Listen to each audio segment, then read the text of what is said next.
Aerohidrostatika. İlk öncə bu uşaqlar nə? Təzyiq qüvvəsi. Nə idi təzyiq qüvvəsi? Əvvələn tərif edəcəyik.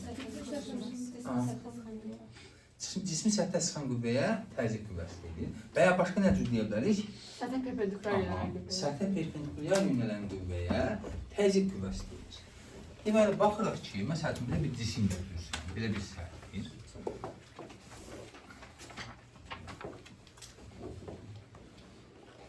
Oturacaq, indi biz bunu belə görürsünüz də, yəni bir dənə öndən görürsünüz, amma bunu belə düşünün, bax.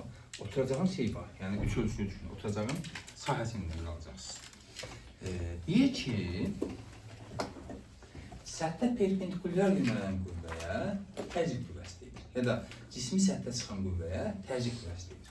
Biz elə təzyiq qüvvəsini keçəndə, sürtünmə qüvvəsinin bu mövzuları keçəndə demişdik ki, yalnız üfüqi səth olanda, yuxarıya və ya aşağı hər hansı bir qüvvə olmayanda bu halda təzyiq qüvvəsi nəyə bərabərdir? MG. Bu halda MG-yə. Amma mən üstdən müəyyən qədər sıxsaydım ya da yuxarı doğru çəksəydim vəziyyət dəyişir. İndi tərif verir ki, 1 kvadrat metrə, yəni vahid səthə düşən təzyiq qüvvəsinə təzyiq deyilir. Deməli, bir də deyirik, 1 kvadrat metrə düşən təzyiq qüvvəsinə bərabər olan fiziki kəmiyyə təzyiq adlanır. Bəli, yəni ifadə edirik, yəni P ilə P bərabərdir təzyiq qüvvəsi bölünmüş sahə. Yəni, məsəl üçün deyirəm ki, cismi səthinin sahəsi 4 kvadrat metrdir. Həmin 4 kvadrat metr sahəyə 800 newton qüvvə düşür. 1 kvadrat metrə nə qədər düşür? 200 newton. Oldu? Deməli, vahidimiz nə olacaq? Paskal nəyə bərabərdir? Newton bölək metrin kvadrat. Zəhra, əsas vahiddən az göstər qızım.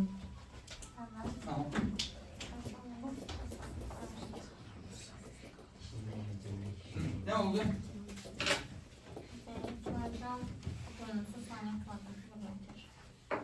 Kilogram bölək nə? Saniyə kvadrat bölü metr. Bəli. Newton özü kilogram vuraq metr bölək saniyə kvadratı, metrlər biricidir. Kilogram bölünmüş, metr vuraq saniyə kvadratı. P, bax, ilk öncə belə baxaq. Bərk cisimlər üçün baxaq. Bərk cisimlərlə. Cisim. P bərabərdir F təzyiq bölək S. P, F təzyiqdən, yəni təzyiq qüvvəsindən necə asılıdır? Təzyiq qüvvəsi çox olarsa, təzyiq nə olacaq? Çox. Yoxlamaq istəyirsiniz? Yox. Hə? Siz bilirsiniz təzyiq, hansın deyil. Hə? Yoxlamaq istəyirsiniz? Tamam. Git bax. Mən bu daha iti. O sahə sabit olasın. Sahə sabit olasın. Aha. Bəs yaxşı, sahədən necə asılıdır? Tərs. Yəni, sahə kiçildikcə qüvvə artır. Gəlin yoxdur. Kimlə yoxlayaq? Ziya könüllüydü mənim. Görəlim, yoxdur. Hansı yazan deyil. Yəni, yazan hansıdır? Sağla yazsan, hə, solu ver onda, nə olar, nə olmaz. İndi baxaq. Götürək ki, bax, bu markerlə, bir də ruska ilə, biz səmanəndə təsir göstəririk. Yallah, səmanə necə tanıyırız uşaqlar? Yaxşı bilir. İndi bax, bu səmanələrində müəyyən qədər qüvvə ilə təsir göstərir. Çox da böyük olmayan qüvvə ilə. Kiçik bir qüvvə. Müəyyən bir şey istəyirsən qızım? Nəsə istəyirsən? İndi bax, mən həmin qüvvəni artırıram. Fərqi istəyirsənmi qızım? Aha. Deməli, qüvvə artdıqsa təzyiq nə ilə səmanələrlə? Artdı. İndi bax, mən nə edirəm? Sahələri cıq qalan bir-birindən fərqlənir uşaqlar. Cıq qalan. İndi, bax, ruska ilə təsir göstərirəm. Hələ bayaqkindən daha az qüvvə təsir göstərirəm.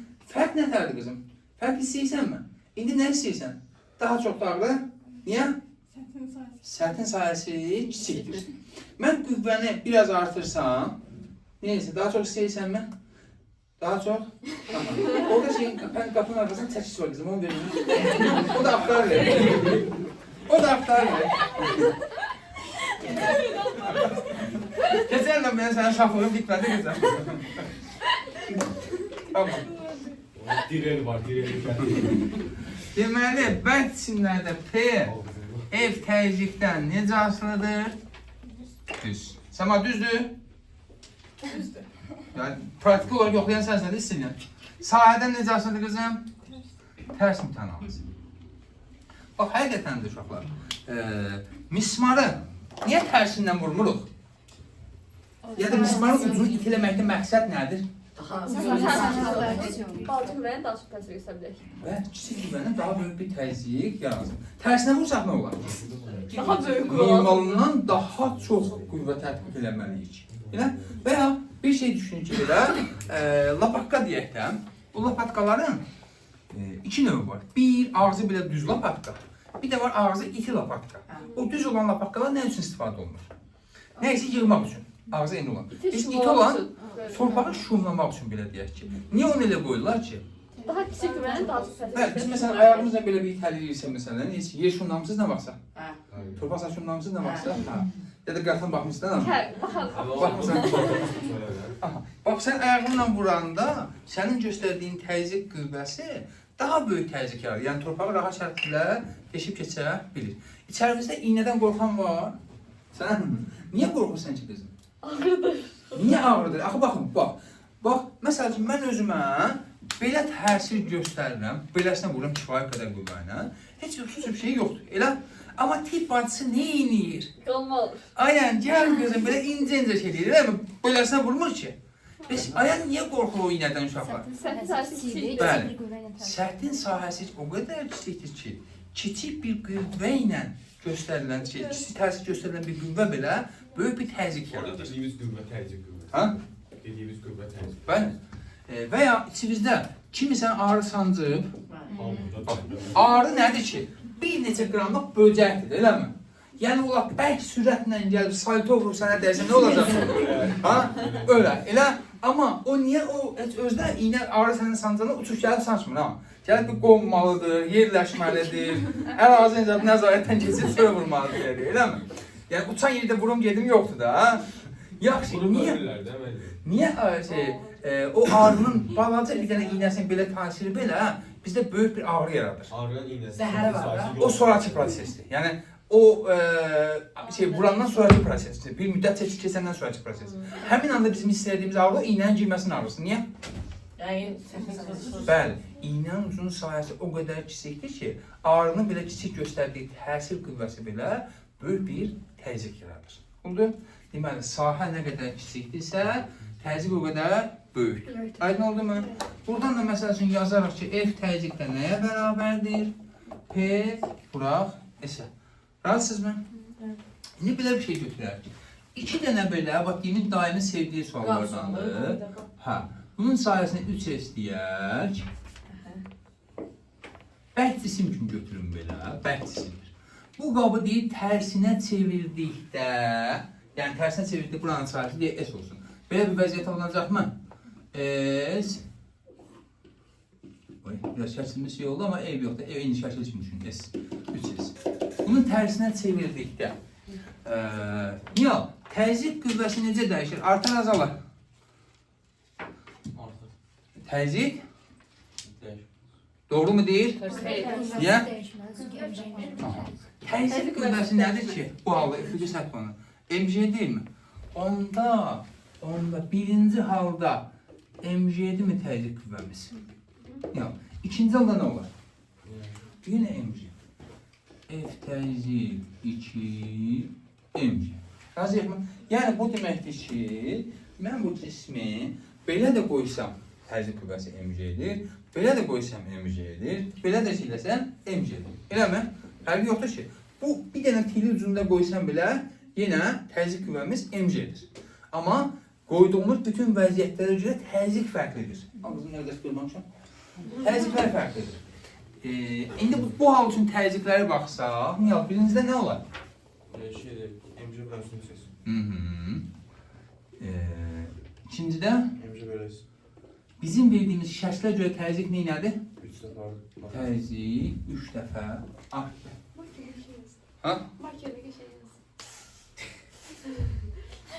Var, Bak hesaplarını tutamadım. var mı bir çətinlik? Ha? İndi gəlin baxaq, mayelərdə təzyiq. Görün nə tər olacaq? Deyirsən artıq nə qədər getdiyi. İnşallah. Mayelərdə təzyiq. Təzyiq yoxsa təzyiq? Təzyiq. Elə deyil. Yok, Teyze. teyze. Yox, birincidir. Təzqin qalxdı. Təzyiq. Məncə Z birincidir. Niye? Təzyiq. Hayat. Tamam, Azərbaycan dili müəllimdən soruşasın. Mən belə bilirəm. Düz yazılsın. Ola və yəni tərs də yazsam bir şey deyil, qeyri-adi bir şey deyil. Fizika müəllimin Azərbaycan dili sənədi olacaq. Nədir bu? Nəyin mübahisəsidir? Rami Ya Məlik. ortada bir dənə mübahisə gedir, baş yeyəcək, mərcə gedər, yığınınca yeyəcək. Vallahi mənə. Rami ben piramidada iğne yazmak için. Piramida. Yaxşı, belə bir şey bax ha. Belə bir silindrik formada götürək qabını. Ağzına qədər su ilə dolu, ağızda bağlı qaldı, haşdır. Buradakı mayenin hündürlüyü də r'dur. Baxın. Sıxlığı olur. Sıxlıq mən nə edim? Hündürlüyü r'dur. İndi deyir ki, mayenin qabın dibinə göstərdiyi təzyiq adlanır. Maye uşaqlar hidro deməkdir. Hidro maye deməkdir. Hidrostatik təzyiq adlanır. Yəni dayanmış mayenin təzyiqi. Mən mayenin qabın dibinə göstərdiyi təzyiq nədir? Hidrostatik təzyiq. Necə hesablanır? P bərabərdir. Rho, J, H. Biraz sonra hardan çıxdığını göstərəcək. Rho, J, H. Bunu necə təsvir eləyək? Necə təsvir eləyək? Baxın, mayeni ayrı-ayrı təbəqələr kimi baxsaq, fərqli-fərqli təbəqələr kimi. Bax, məsəl üçün belə düşünək. Ver bunu bura. Bunu da kitablarda ver. Geri götürsün müəllim. Ne yapıyorsun? Bax, beləsinə götürürsünüz. Ayrı-ayrı maye təbəqələri kimi götürün. Üstdəki təbəqə, tutaq ki, bu hissədəki təbəqə. Özündən altdakı təbəqəni sıxırmı? Elə? 5 yaxşı. İkizi bir yerdə kimi sıxır? Özündən sıxırsın. Üçü bir yerdə. Aha, hamısı bir yerdə hara təsir göstərir? Burada mənim əlimdə, orada qabın dibi. Dibinə. Hamısı bir yerdə hara təsir göstərir? Qabın dibinə. Ki, əslində qabın dibinə göstərilən təzyiq nədir? Ayrı-ayrı maye təbəqələrin göstərdiyi təzyiqlərin cəmi. Yəni, buradan göstəririk, məsəl üçün, aşağıdakına. İkisi bir yerdə oradan aşağıya təsir göstərir. Sonra onlar hamısı bir yerdə lab aşağıya və toplamda hara? Qabının dibinə. Bu adlanır hidrostatik təzyiq. Razıyıq mı? Hardan çıxır? Bildiyimiz P bərabərdir.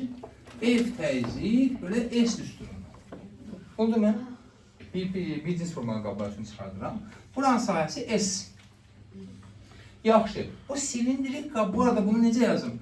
MJ böyle S yaza bilərəmmi? Yaxşı, bu silindrik formadadır. Bunun içindəki mayenin həcmi necə hesablanır? SH. Kütləsi necə hesablanır? Rho V. Aha. Rho SH. SH. Yerinə qoyuram.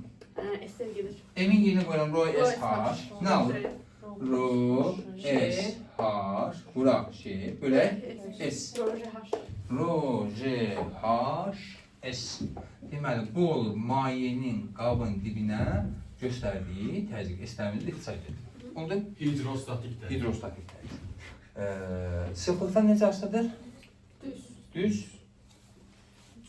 Asıl değil. Aslı Değil. değil. Çünkü sıxlıq içində haş aşağı düşür bir şey var idi deyəsən. Tamamilə yanlış. Düz aslında. Lan düz asılıdır. Müəyyən. Düz değil də uşaq, evet, düz asılıdır. Bayağı gələcək oralara. Hündürlükdən necə asılıdır? Düz. Ha? Düz. Hə? Düz mütənasib asılıdır, doğru deyir. Biz qabın dibinə düşən təzyiq qüvvəsini necə saxlayaram? Hı? P vuraq S değil mi? Yəni Rho J S. Bu bircins formalı qablarda MJ ilə bərabər olur.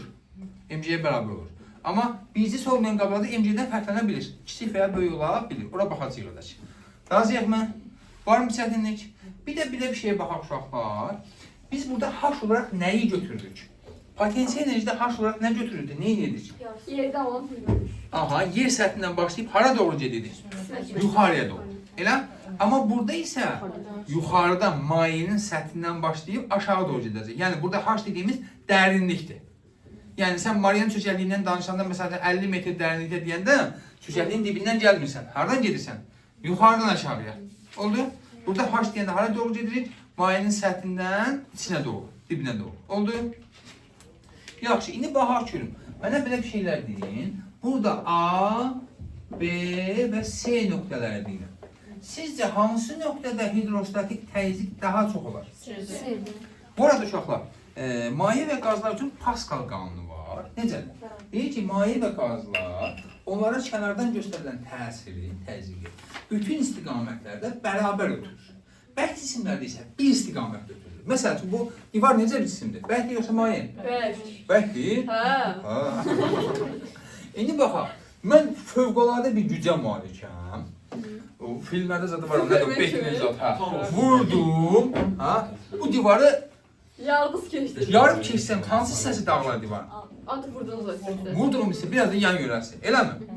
Yəni, mənim bərk cisimlərdə göstərdiyim təsir ancaq hansı istiqamətdə olur? Bir istiqamətdə. Eləmi? İndi düşünün ki bunu, bu divara belə düşünün ki, nəyəcə bir klonkanzanın içərisində var, içinə su doldurmuşuq. Bir paket kimi doldurmuşuq, düşünün belə bir şey, içinə su doldurmuşuq. Və Nihal da orada divara sökənib dayanır, elə? Mən buradan bir dənə buna bərk vursam, Nihal da oradan divar vurdu, Nihal uçurdu. Bu belə şey deyirlər, əyləncə növü var, xaric bizdə heç görməmişsiniz, xaricdə. Dənizin qırağına yekə şarlar qoyurlar. Tutaq ki, çox böyük şarlar. Bir nəfər şarın düz tərəfində oturur. İki nəfər atlayır ora. O niyə şey eləyir? Həmin o Pascal qanunun nəticəsidir. Yəni, bu tərəfdən vurdu, onun təsirini o bir tərəf şişdi, neynə doları atdı. İndi, deməli, maye və qazlar hər tərəfə ötürür.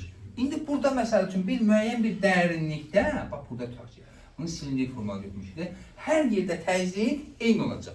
Məsəl üçün, bu çaşkanı götürək olsaq, bunun məsəl üçün, bura qədərən hündürlük götürsək, bu dərinliyi götürsək, buradakı A nöqtəsində, B nöqtəsində, nə bilim, C nöqtəsində, hamısında təzyiq eyni olacaq.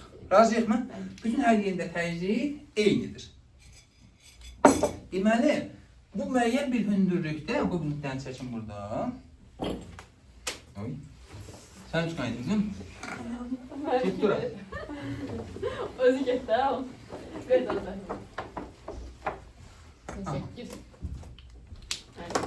İndi baxaq. Ağzı bağlı qaldır. Bu müəyyən bir dərinlikdə. Bax, bu nöqtədə, bunu silindirik kimi düşünün, formada düşünürsünüz də. Bax, aşağı göstərilən təzyiq də eyni uşaqlar. Yanlara göstərilən təzyiq də nədir? Eyni. Razıyıq mı?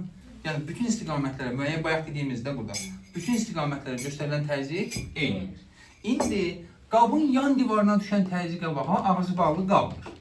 Hündürlüyümüz də H-dır. Bu nöqtədə, ən yuxarı nöqtədə yan divara düşən təzyiq nə qədərdir? 0. Maye yoxdur. Hə də, ən yuxarı nöqtəsi də mayenin səthidir. Tam çətin. Təzyiq nə qədərdir? 0. Bəs H qədər dərinlikdə A nöqtəsində nə qədərdir? Rho, J, H. Razıyıq mı? Deməli, yan divara düşən təzyiq, dərinlə yatdıqsa nə edir? Artır. O demir, Roja H bölü 2 demirdi. Gələn, bura gələn. O gələn, belə. Bəs bu niyə Roja H bölü 2 olmadı? Üstünü çıxarsın yazım qızım. Ən yuxarıda təzyiq nə qədər idi? 0. Ən dibdə Roja H. Getdikcə bu təzyiqin qiyməti aşağı doğru düşdüksə nə edir? Artır. Dəyişir də bu kimi. Dəyişən kimi biz həmişə orta qiymətini tapırıq. Necə tapırıq?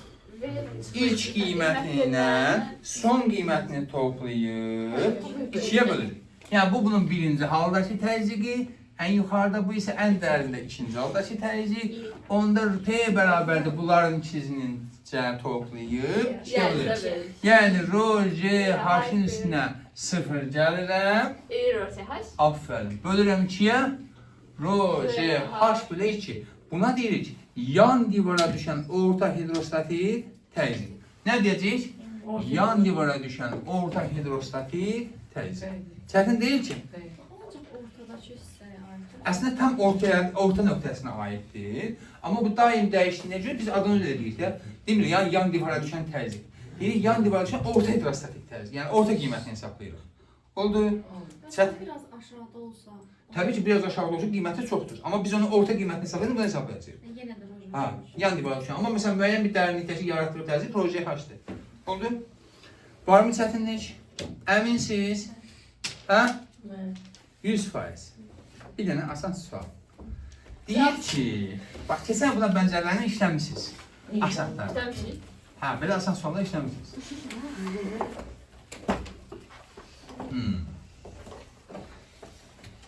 Deyir, belə bir silindrik formalı qabıdır. Bu silindrin radiusu ehtiyatdan R'dir. R'dir. Deyir ki, bunun içərisinə nə qədərsə maye doldurublar. Qiymət verilmir, nə qədər doldu. Bilmir. Deyir ki, bu H ifadə olaraq nəyə bərabər olmalıdır ki, dibə düşən təzyiq P bərabər olsun. P'de bir sefti. P olmaz. F, təzyiq qüvvəsi daha doğrusu. Dibə düşən təzyiq qüvvəsi yan divara düşən təzyiq qüvvəsindən 4 orta təzyiq qüvvəsindən 4 dəfə çox olsun. Biz biraz təzyiq düşünürük. Təzyiq qüvvəsi deyil cür olacaq. Təzyiq qüvvəsində bir dənə sahəyə vurasın da yan divarın sahəsinə. Kibər Roje düşən H, 4, S bölü 2. Roje H. Roje H bölü 2-ni yan divarın sahəsinə vuracaqsın. Yan divar. 4'e və də 2 Roje H-a bərabər olmalıdır. F kibər düşən. Yox, şərti mən tutalım. Qabın dibinə düşən təzyiq qüvvəsi, dibinə düşən təzyiq qüvvəsi, yan divara düşən orta hidrostatik təzyiq qüvvəsindən 4 dəfə daha çox olur. Bu təzyiq bir şey olmaz, özümü işləməmişim. Yazdık biz yəni. Bizim üstündə Şuna göre sahasına Esasında buradan. Yer kvadrat olur. Buradan. Bu özün lazım. Ne siz? Haşır? Hə, H nəyə bərabər? Təbii ki, radiusunu ifadə edəcəksiniz də. 5 radius. şeyim olur. Zaten ben sinyal edəcəksən, sən xeyirləmirsən. Gəlin baxaq. Müəllim, ümumiyyətcə F dip bərabər 4F yanına da yan. Bizdə yan divara göstərilən təzyiq qüvvəsi. Müəllim, tapdım axı. Hə, tapanmamısan. Mən siz yazın da gözləmə, yazın. Əvvəlcə baxaq. F tip dibə düşən təzyiq qüvvəsi. Rho, J, H. Buraq dibin sahəsi nəyə bərabər? Yəni oturacağın sahəsidir. Pi. Razıyıq mı? Bura? Bu asmamışım və təzə. Pi kvadrat. Razıyıq mı? Bax. S bölüsünde Bak. Onda Sonra yan divara düşən təzyiq qüvvəsinə baxaq, orta təzyiq qüvvəsinə baxaq. Hani belə bir şeydir. Bu H ümumi hündürlükdür. Böyük hündürlükdür. Sonra 4 böyük hündürlük kvadratlı bu böyüsü. hündürlük nədir? Bütün o Bunlar şeydə. bütün lazım deyil, bura lazım. Bütün lazım deyil. Hə? Ha, ikisi H bərabərdir. Bütün Böyük yoxdur qızım, böyük haş yoxdur, içində haş yoxdur. İndi deməli yan divara düşən orta təzyiq elə orta hidrostatik təzyiq. Mən o Bura F dibə düşən niyə Roje H və P kvadrat olur? Roje H vuraq S deyilmi? MC ben sus. Ha? MC ben sus. Niyə ki Roje H vuraq S deyilmi? MC ben sus. Eyni şeydə zaten orada. Allah MC ben sus. Oğlum P kvadratı S'dir. H-a da vursam həcm olur da. O da Rho'ya vursam M'dir də yenə. Bundan sonra bir de şey yazarsın. Niyə deyirəm ki lazım deyil ki. MC bölüsünde.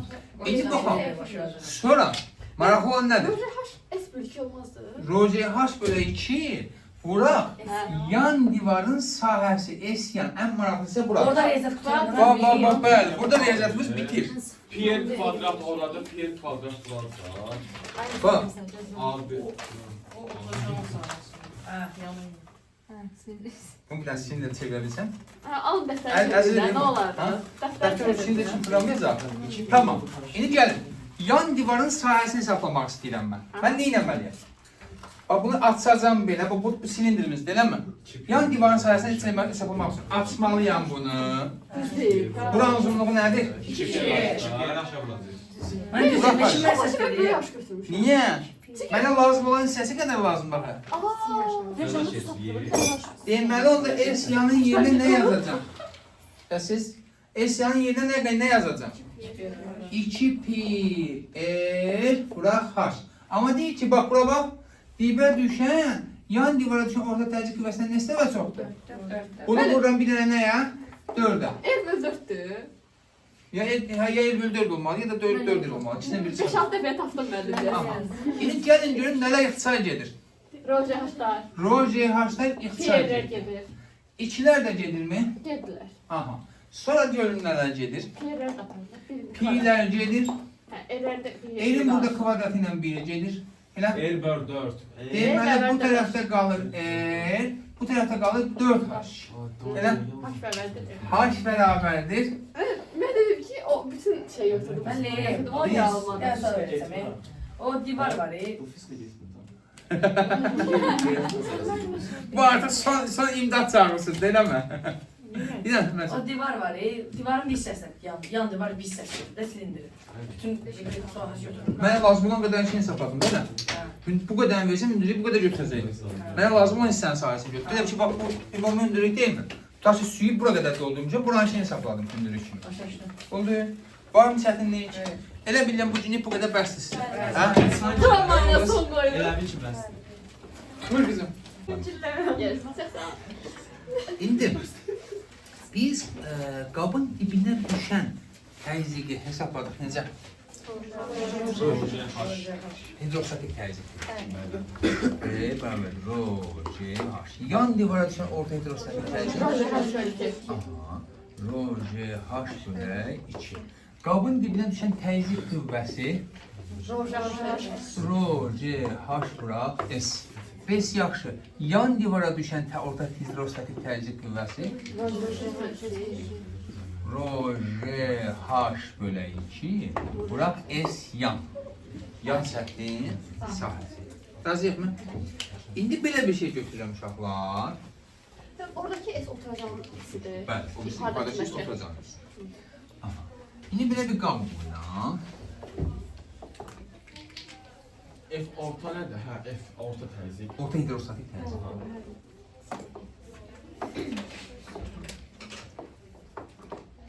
Buranın hündürlüyü H deyir. Buranın hündürlüyünü H deyir. Buranın hündürlüyünü H deyir. Deməli, A və B nöqtələri verirəm. Bura C verirəm, bura D deyirəm. Bura K deyirəm, bura N deyirəm. Gəlin baxaq görün. Hələ ki A və B nöqtələrindəki təzyiq nədir? Hansı daha böyükdür? Niyə? Həmçinin yuxarıda eyni qədər var. PA nə? PB-yə bərabərdir. O da? Biz yaxşı C ilə D üçün nə deyərsiniz? Niyə?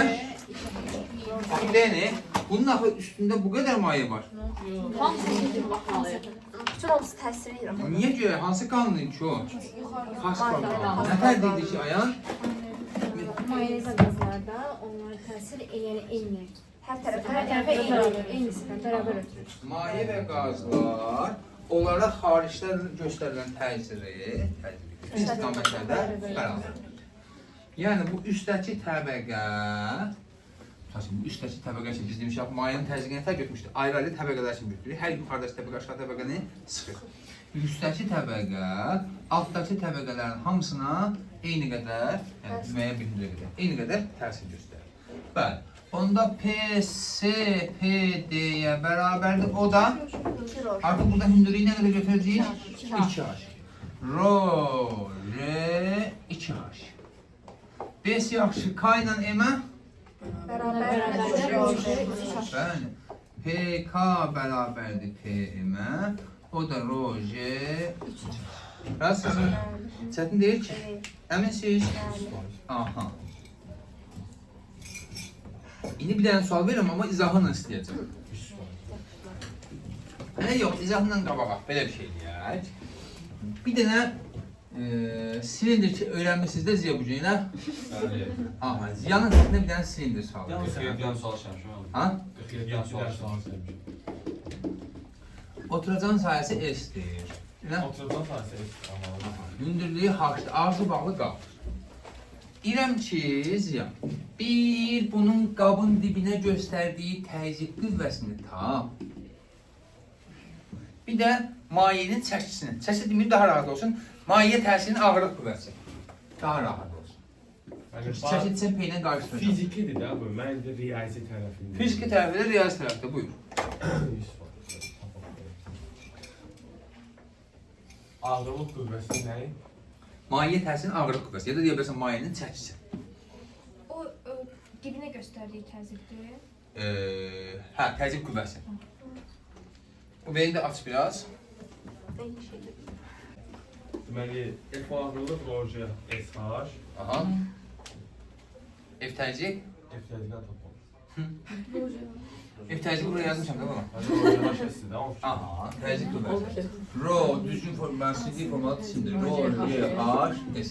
Ağırlıq qüvvəsini yazarıq mg, elə mi? O da rol verdi. O da Rho, Vg, mayenin çəkisinə deyirlər. Verdi. Esofraza vurhaşlar.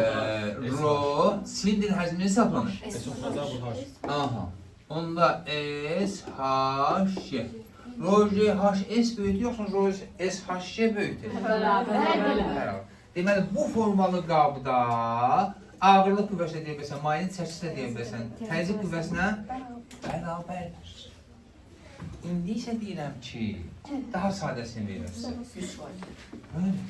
Beləsinə baxsaq, S tutar. Buranın sayəsini deyirəm, məsələn 2S. Fərq yoxdur, heç sahə vermədə bilərik, amma rahat hesablayın. İndi ağzına qədər doludur. Bu halda ağırlıq qüvvəsi ilə təzyiq, bu halda deməli ağırlıq qüvvəsinin təzyiq qüvvəsi nə idi? Bu halda isə müqayisənin ağırlıq qüvvəsi ilə, mayeyə təsirin ağırlıq qüvvəsi ilə təzyiq qüvvəsidir.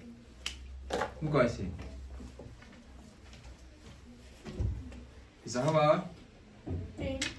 Şəkil nədə adam var? Əslində Gətir, baxın, görün. müəllim o vaxt özü demişəm. Keçən müəllimin demişdi. Eləsin. Sən şəkillər gördüyün trapesiyadır, amma əslində qabdır. Belə deyil, vedrə. İndi baxaq, bunun ən rahat yolu nədir? Bunu biz əvvəlcə belə təsvir edirəm mən bunu. Buranı tutaq ki, burada deyil. Belə olsaydı qabımız, bu formada olsaydı, hansı daha böyük olardı? Bərabər olardı. Elə? Amma bizdə hal-hazırda bu qədər hissədə artıq mayemiz var. Bax, bu qədər hissədə artıq nə var? Maye. Deməli, bu formada olsaydı, təzyiqlə ağırlıq nə olardı? Bərabər. Amma əlavə olaraq bu qədər mayemiz var deyə, ağırlıq qüvvəsi təzyiq qüvvəsindən çoxdur. Ya da mayenin çəkisi, çünki P yazmıram deyə, obisi P ilə çəkisi demirəm ki, obisi P ilə qarışdıracaqsınız. Ağırlıq qüvvəsi təzyiq qüvvəsindən nədir? Böyük. Razıyıq mı? Bunun tərsini çəksəm indi nə olar?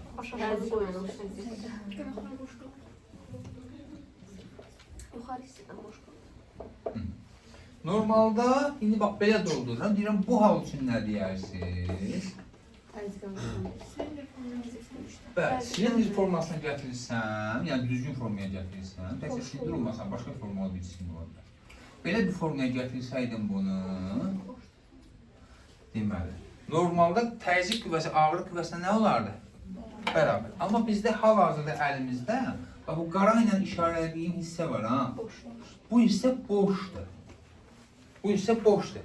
Deməli, ağırlıq qüvvəsi daha azdır. Yəni, bu qədər bərabər olması üçün, yəni belə olsa bərabər olardı. Bərabər olması üçün bu qara ilə işlədiyimiz hissələr qədər maye çatışmır. Deməli, ağırlıq qüvvəsi təzyiq qüvvəsindən kiçikdir. Razıyıq mı? Çətin deyil ki? Əminsiniz. Baxaq görək nə əminsiniz.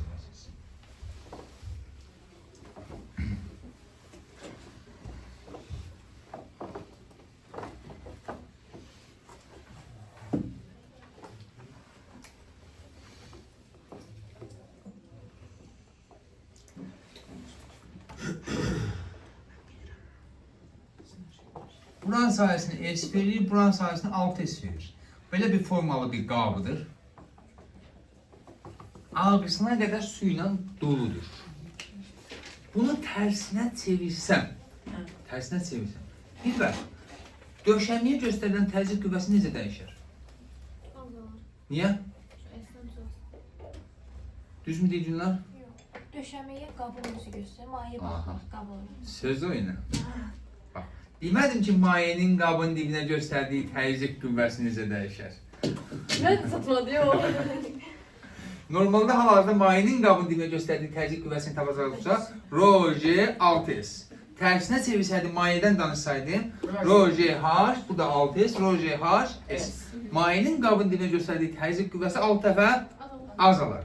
Amma qabın döşəməyə göstərdiyi isə artıq qabın kütləsi, üstəcə mayenin kütləsi bir yerdə mg'dir, bölək şeyin sahəsi.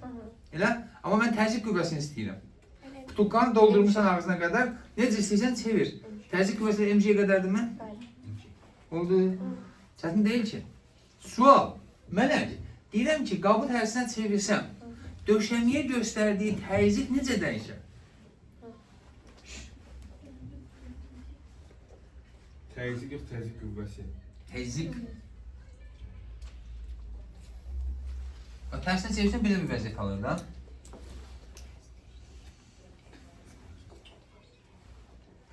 Acayip oldu.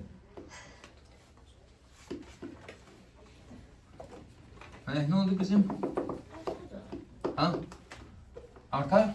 Niye? Niye artar? Niye al? PF bölüsü deyil. S əgər şeydə azalsa var falan da. Bəli. Döşəməyə göstərdiyin təzyiq qüvvəsi deyəndə hər halda F təzyiq 1, F təzyiq 2, o da maye ilə qabın bir yerdə döşəməyə göstərdiyi mg. Elə? Birinci halda qızım mg bölək 6s'dir. İkinci halda nə olur? Oldu. Çətindir mi? Beş yaxşı, mənə tərsinə çevirsəm, mayenin qabın dibinə göstərdiyi təzyiq qüvvəsi necə dəyişər? Yəni hansı halda? Bak bu halda bu şəkildə. Tərsinə çevirsin bu halda bu vəziyyətdə. Mayenin qabın dibinə göstərdiyi təzyiq qüvvəsi. Niyə qızım? Niyə dəyişməz? Mayenin qabın dibinə göstərdiyi. Necə hesablayırıq mayenin qabın dibinə göstərdiyi təzyiq qüvvəsini qızım? Aha. Tamam, dinləyin. Birinci halda nə tər olacaq? Təzyiq qüvvəsi soruşdum. Birinci halda nə qədər olacaq qızım? Bax, bu bərk cisim üçün idi. Bərk. Elə? Təzyiq. Bəli. Ha, F1 bərabərdir. RJH olsun 6S olacaq. Aha. Ha, ikincisində də RJH olsun S olacaq. Bəli. 6 baz olacaq. Deməli, F2 bərabərdir Rj, H vura S. Bu bərk cisim üçün idi. Bu isə nə üçündür? Maye. Beş yaxşı, tərsinə çevirsəm qızım, mayenin qabın dibinə göstərdiyi təzyiq necə dəyişər? 6 baz olacaq. Bu təzyiq qüvvəsi idi. Biz təzyiq Hə, dəyişməz. niyə? Niyə? Birinci halda da təzyiqimiz RJH-dır. İkinci halda da təzyiqimiz RJH-dır. Oldu. Çətinmiş. Hə? Fizika bu qədər asandır. Hı? Değil. Yok. Peki.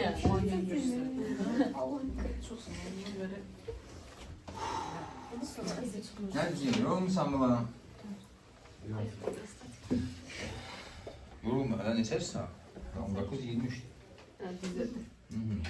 İndi baxaq. Evet, təzyiq hissəsini dedik. Bu hissələr getdi. Birləşmiş qablar. Olsun sən haqqında birləşmiş qablar. Nədir birləşmiş qablar? Tərifi nə verir? Deyir, açıq səthləri olan və biri-biri ilə əlaqələndirilmiş qablar nə adlanır? Birləşmiş qablar. Birləşmiş qab olaraq iki dənə boru götürə bilərik. Şüşə boru götürür. Niyə şüşə? Seni görelim. Yaşayın.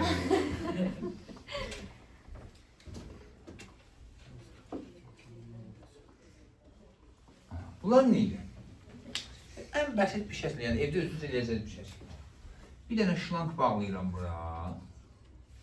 Hələ ki sahələri eyni verirəm. S. Hələ ki eyni verirəm sahələri. İndi nə edirəm? Bunun bir tərəfinə kran bağlamışam. Krant bağlamışam. Su kranı. Nə işimə yarayır o? Mayenin bir tərəfdə almaq üçün. Açıb bağlamaq.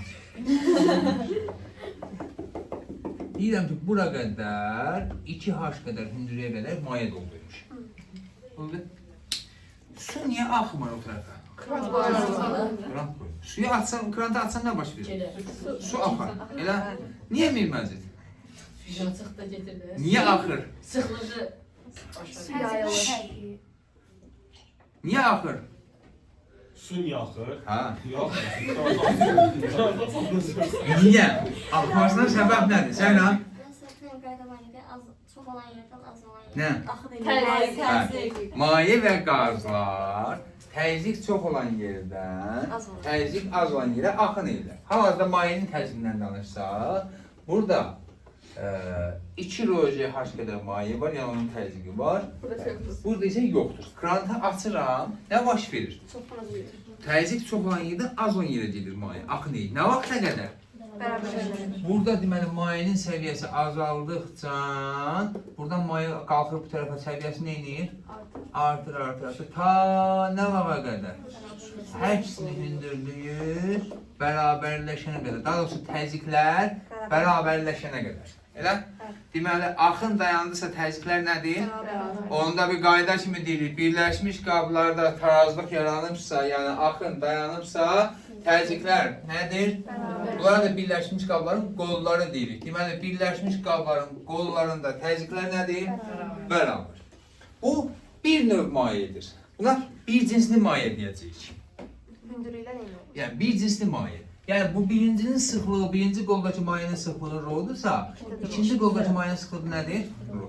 Gəlin baxaq görək, hündürlüklər həqiqətən bərabər olurmu? P1-i yenə nə yazıram? Rho, J, H1, P2 yenə Rho, J, H2. Rho, J'lər getsə, H1, H2-yə nə nəticə çıxır? Bir cins maye. Deməli, birləşmiş qabların qollarında bir cinsli mayelərdirsə, hündürlüklər nə olur? Bərabər. Təzyiqlər həmişə bərabər olacaq. İstəyir bir cinsli maye olsun, istəyir qeyri-birisi. Razıyıq-mı? Çətin deyil ki. Gözlə. Şimdi baxaq bunu çəkək. Amma bu dəfə nə edək?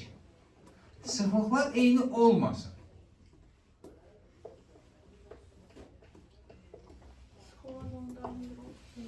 Deməli, bu tərəfdən tutaq ki, deyək ki, su tökürəm, bu tərəfdən kerosin tökürəm.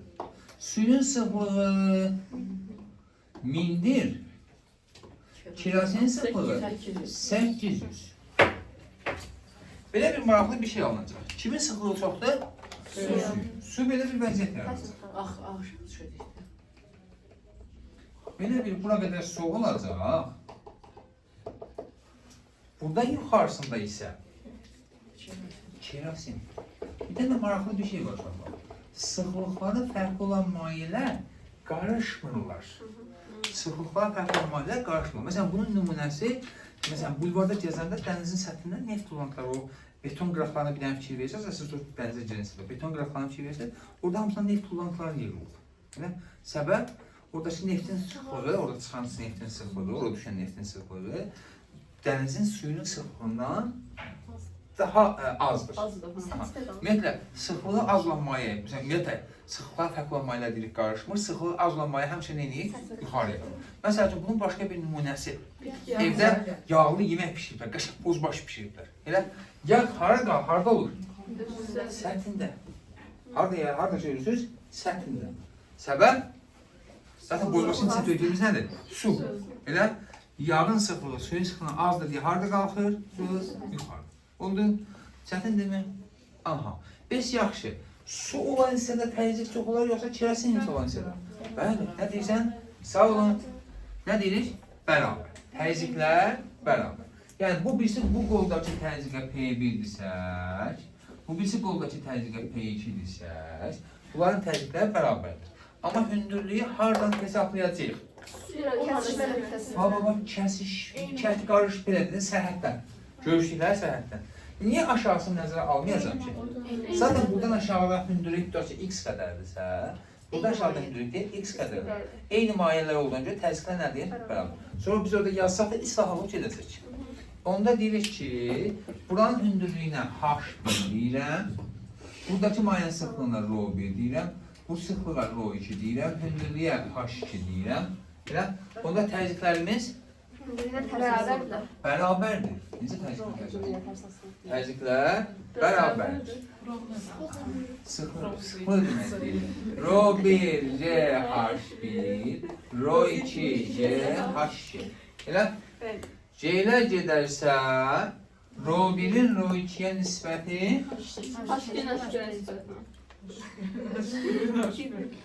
bir də ayan. H1 dedim. H2 H1 dedim. Birim dedim. Sən nə ki, dəhşətsiz. ρ1-in ρ2-yə nisbəti, H2-in H2-yə nisbəti. Ayan, bu necə asıllıqdır qızım? Tərs. Yəni sıxlığı çox olan mayın hündürlüyü Aşağıda. Az olur. az olur. Sıxlığı az olan mayın hündürlüyü Çox olur. bəli. Buna deyirik birləşmiş qablar. Bir də uşaqların elədiyi standart səhv. Həmişə bunu bir-iki yazırlar. Sonra fişə qalır. Görürsən hansı bir idi, hansı iki idi. Ona görə adla yaz. Məsələn, sudan və şirəsindən söhbət getmirmi? Ro suyun ro kirəsinə nisbəti, H kirəsinin H suya nisbəti. Daha sən yazandan sonra ki, H kirəsinin bərabər tutaq ki 10 cm, dəqiq fikirləşməyəcəksən ki, bu hansını tapmışdım mən. Tapırsa sonra mən görə hansını tapmışdım. Oldu? Ne kadar iyi tanıyorsunuz. İndi sizin xətrimizdə bir dənə sadə ibtidai sinif sualı. Deyir ki, birləşmiş qabların qollarında su və kerasin var. Sıxlıqlar məlumdur bizə? Aha. Deyir ki, onların hündürlükləri fərqi 10 santimetrdir. Bir dəqiqə. 10 santimetrdir. Aha. Deyir kerasin və suyun hündürlüyünü tap. Tapdım. Səhv də bax. 100%.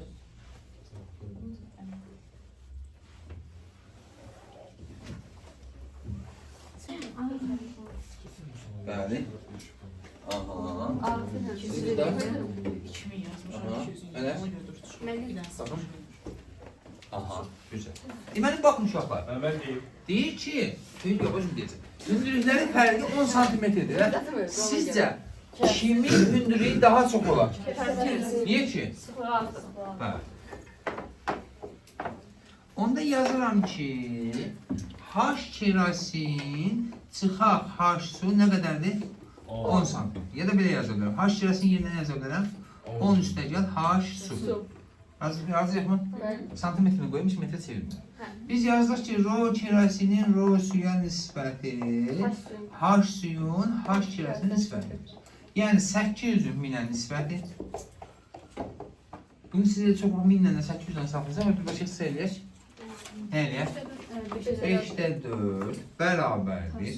H su bölək H su üstə gələk 10. Niyə? Çünki kerasin yerinə çarpaz vura bilirikmi? Bilirik. 5 H su Su beraber 4 4 H su üstə gələk 40-a. Bu 4 H su da gəlir bura. H su 40. H kerasin isə bundan 10 santimetr daha hündürdür. Nə qədər edir? 50 santimetr. Biz yazmıyoruz belə uzun yol yox ki. Məntiqlə düşünsən, 1800-ə nisbətdə sıfırlara alsa 1800-ə tərs bir tanesi olur. Mən nə qoymuşam? Çıx 10 elə o. Bir də niyə H suya H kərasın H su plus olur. Ətrafında sən bunu yazsan sən nə edəcək? Niyə ki mən? Bir dəqiqə. Yox da mən yazıram nisbətlərini, K verirəm. Niyə ki nə fərqi var? Onunla onun nə fərqi var ki? Eyni şey. Ətrafın zaten mahiyyəti ondan ibarətdir ki, sən izah verərsən. Yəni özündən tut cavab atmayasan orada, şey eləməyəsən ki, bu belə nisbətlər. Hansı üstündən işləmirsən? Onu nəzərə almaq lazım. Oldu? Ziya xəttinə dincəl. İstəmirsiniz? İsterim, niye seviyorum? Deməli ki, istəmir dincəlmək. Sözümü çalma. Yaxşı. Hidravlik pres. Hidravlik pres nədir? Bəli, gözəl bir cavab. Sadə bir mexanizm. Nə üçün istifadə olunur? Kaldırmak. Sigma preslənmək. Daha dəqiq desək, ziya qüvvədə qazanc əldə etmək üçün istifadə olunur. Əslində hidravlik pres nədir uşaqlar? Birləşmiş qabların bəli, belə deyək də, praktikada istifadə olunmuş olunan versiyasıdır. Sadəcə biz birləşmiş qablar üçün nə deyirik? Şüşə. Elə? Niyə deyirdik? İçini görəklər deyə. Amma bunun için görməsi lazım deyil, iş görməsi lazım. İndi, bax, özəlliyi nədir? Bildiyimiz birləşmiş qablardır. Amma maraqlı hissəsi nədir? Sahələr bir-birindən fərqlidir. Bunu nə edirlər? Bu hissəsinə portion qoyurlar. Arada yürüşmez. Bu hissələrə portion qoyurlar. Burada maye qoyulur. Ben mayını niye sıkısın ki? Ha? Ne Maya niye sıkıntı? Benim aklıma ancaq şey gəlir. Mayın çıxmaz ki, mayının Heyvanların vasitəsilə yeni şey deyil. salanlar və bizə istəyirlər. Yəni o ağlıma gəlir. Mən bu anda. Mayını sıxmırsan ki, mayının vasitəsilə qüvvədə qazanacaqsan. Bəs sıxdığım nədir mən? Bu gözündədir. Mayını sadəcə təsir göstərsən. Məsələn, sıxmırsan. Nəyisə sıxırsan başqa şey. Bunun vasitəsilə nəyisə sıxırsan. Hə. Ya mayını sıxmaq, hə, deyirsən sıxmaq presləmək üçün istifadə olunur. Yəni mayını sıxmırsan. Bunu bu porşuna təsir edir, bu porşunun vasitəsilə başqa bir şey sıxırsan. Hə, tamam. Elton saman yuxarıdadır da onda Ha. sıxılacaq. Ha, saman yuxarıda, tamam. Ha, o pres baxanan şeydən. Tamam. Mən ona bir də o gəlir. Hı, tamam. İndi baxaq. Bu porşinlər nədir uşaqlar? Ən bəsit porşin belə düşünün. Mən sizə keçən demişdim, şpisin içərisində hissə var, ha? Çünki burada əlin altında bu. Bu şpisin içərisindəki, bax bu hissə, bu yaşılın baş hissəsi belə deyək ki. Bu ən sadə porşindir. Ha? Neyəcək? Parmağımı koyanda geri çəkəndə. Aha, deyildi, nə olur? Əziz Bunu deyildi. Böyümür də bizim uşaqlarımız. İndi, bu porşinlərin özəl tərəfi nədir uşaq? Özəlliyi nədir? Mayeni, havanı bıraxmır, sızdırmır belə deyək. İndi mən nə edirəm? Kiçik porşinin sahəsi S1, böyük porşinin sahəsi S2. Kiçik porşinə buradan F1 qüvvəsi ilə təsir göstərir. F1 qüvvəsi ilə təsir göstərir. Baxaq ki, bu porşinə düşən təzyiq nə qədərdir? Birinci porşinə düşən təzyiq nə qədər? Biz müəyyən bir F1 qüvvəsini təzyiq edirik. F1 bölək nəyə? S1. Razıyıq mı? Və bu porşinə həmin qədər təzyiq düşürsə, bu porşində həmin təzyiqlə bu mayeni itələyirmi? Mayeni itələyirsə, maye bu tərəfə doğru sıxılmağa çalışır, amma maye sıxılan deyil. Sıxılmağa çalışır, onda biz maye sıxılmırsa nə edəcək? Bu tərəfə doğru itələnəcək. Bu tərəfə doğru itələnirsə, indi buranın sahəsi daha kiçik uşaqlar. Bu birləşdirici hissələr ki var, daha kiçik götürün bunu. Belə deyək. Nəzərə alınmayacaq təsir olsun. Bu mayeni sanki biz bunu buradan sıxaraq mayeni qovuruq bu tərəfə. Elə? O zaman maye gəlib bu porşinə F2 qüvvəsi ilə təsir göstərilmə. Göstərir. Amma biz bilmişik ki, Pascal qanununa görə maye və qazlar onlara xaricdə göstərən təzyiqi hər tərəfə eyni qədər ötürür. Yəni buradan göndərdiyim təzyiq, təsir etdiyim təzyiq nə qədərdirsə, ikinci porşuna düşən təzyiq də o qədər olacaq. Yəni P2 nəyə bərabər olacaq? F2 bölək S2. Razıyıq mı? Deməli, yox. P'lər bərabər olacaq. Deməli, təzyiq eynidir. P1, P2-yə nədir? Bərabər. Deməli, hidravlik presdə təzyiqlər nə oldu? Bərabər. Buradan alsam ki, F1-in S1-ə nisbəti, F2-nin S2-yə nisbətidir. Elə, alıram onda tərəf-tərəfə bölürəm bunu, F2-nin F1-ə nisbəti nə verir? S2-nin S1-ə nisbəti. Bu necə asıllıqdır? Düz mütənasib asıllıq. Yəni, sahəsi böyük olan porşinə çox qüvvə, sahəsi kiçik olan porşinə az qüvvə. İndi mən burada bunun yerinə bir yük qoysam, ən kütləli yük qoysam, artıq bu F2 qüvvəsinin bu yükə təsir edəcək. Elə? Biz qüvvədə neynəmiş olduq? Az qüvvə tətbiq edərək, çox ağır kütləli yükü qaldırmış olduq. Yəni qüvvədə qazanc əldə etdik. Neçə dəfə qazanc verir? Böyük porşinin sahəsi, kiçik porşinin sahəsindən neçə dəfə çoxdursa, o qədər dəfə qazanc verir. Aydındır mı?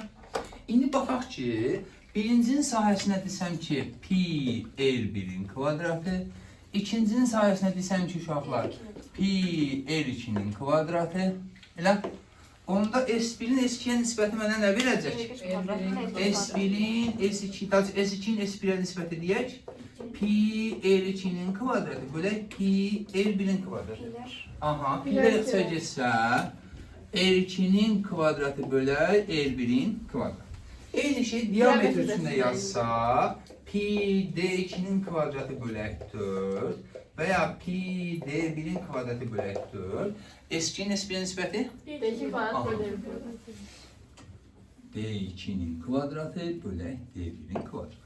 İndi mən bu porşinə təsir göstərirəm, porşini aşağı doğru sıxıram. Porşin deyək ki, bura qədər gəldi, düşdü bura qədər.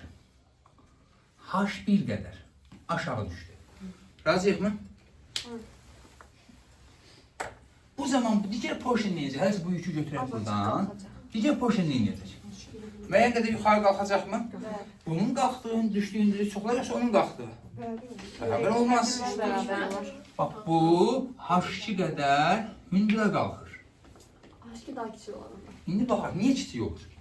Biz buradan nə qədər bax bu qırmızı ilə göstərirəm, bu qədər mayını qovmuşuq. Bu mayın həcmi V1. Bu mayi hara gəlir? Ora. Bu porsiyon qalıb buradan buraya. Elə bu qədər ərazini tutub həmin mayə. V2. V1, V2-yə nədir? Bərabər. Zaten kənardan maye gəlməyib, kənara maye çıxmayıb. Bir qoldan nə qədər maye qovmuşsa, en lazım deyil ki mənə. Bir qoldan neçə litr, nə qədər həcm olaraq maye qovmuşuqsa, itələmişiksə, hara gedib o qədər maye? O birisi qol. Həcmlər nədir bir-birinə? Bərabər. Onda mən yazsam ki, S1 S2-yə bərabərdir. S1-in yerinə nə yazaram?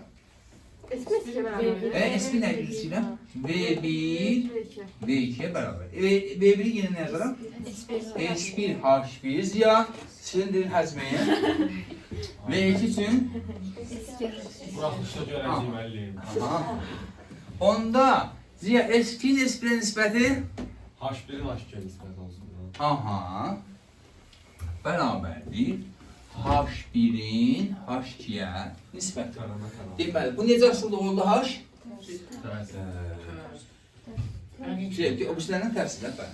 İndi baxaq ki, H1-ə deyirəm ki, bax, H1 aşağı düşdüyü müddətdə H2 də, daha çox birinci porsiyon aşağı düşdüyü müddətdə H1 qədər. İkinci porsiyon da eyni qədər müddətdə yuxarı qalxırmı? Yəni bu 3 saniyə düşüb, bu 5 saniyə qalxmır ki. Müddətlər nədir? Eyni. Birincinin yer dəyişməsi porsiyonu H1 bərabərdir. V1 vuraq T'dir. İkinci porsiyonun yer dəyişməsi H2 bərabərdir. Aha, V2 vuraq T. Onda mən yazaram ki, H1 bərabərdir V1 vuraq T. H2 bərabərdir V2 vuraq T olsa, bölsən tərəf-tərəfə. Ay, yaşa. H1-in H2-yə nisbəti V1-in V2-yə nisbəti. Razıyıq mı? Çətin deyil ki. Deməli, sahədir, radiusdur, diametridir, qüvvə necə asılıdır? Düz. Hündürlük isə ilə qüvvə ilə, sürətlər qüvvələrlə tərs mütənasib.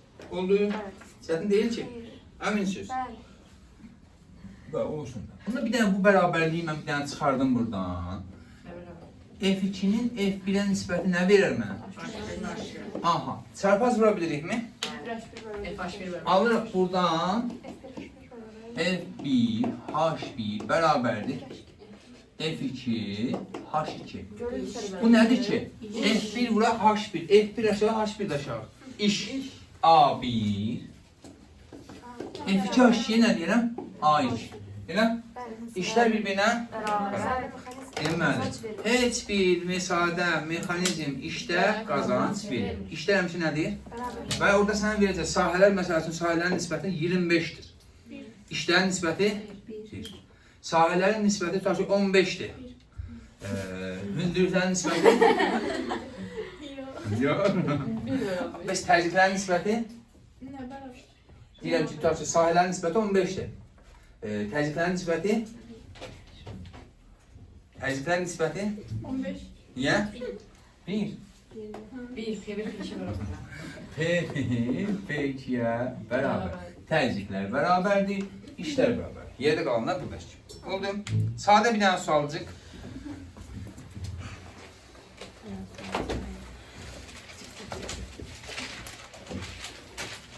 Asandan da asan bir dənə sualsın. Yorulmuşsunuz deyə çox çətin suallar verir. Bir dənə basalım. Dönsün. İnanmayın. Bak, ayağının xətrinə.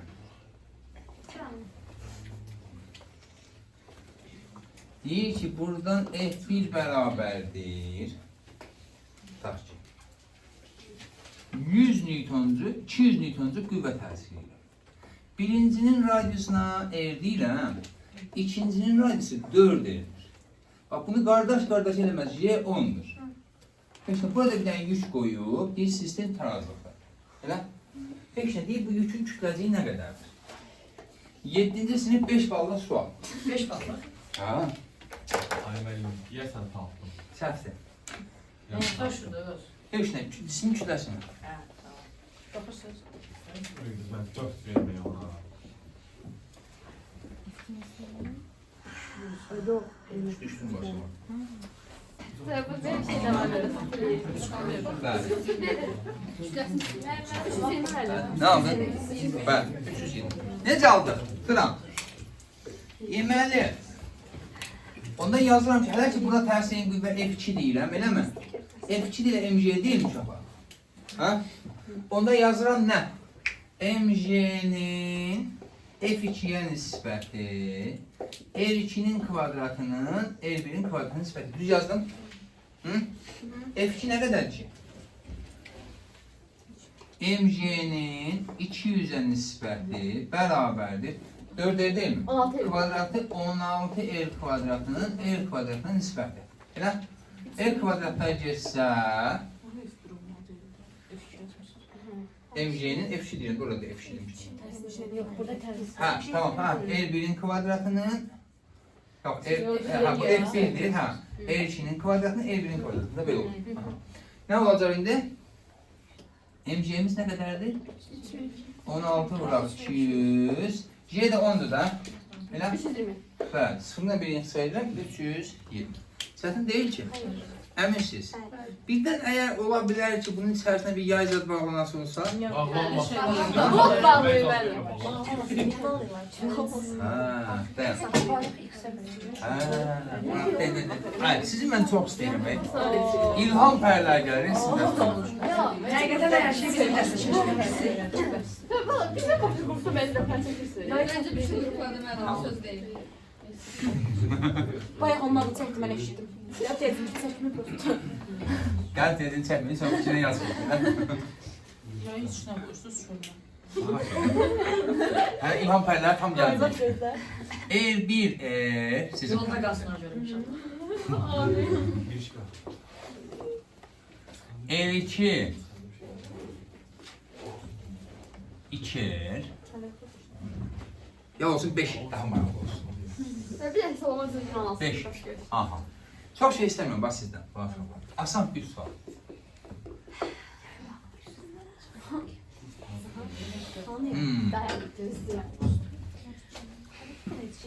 Deyir ki buradan F bərabərdir 100 Newton-cuk qüvvə təsiri. Radius 5 elə? Yok bu her. İndi belə bir şey deyirəm. Yayı buradan bağlayıram.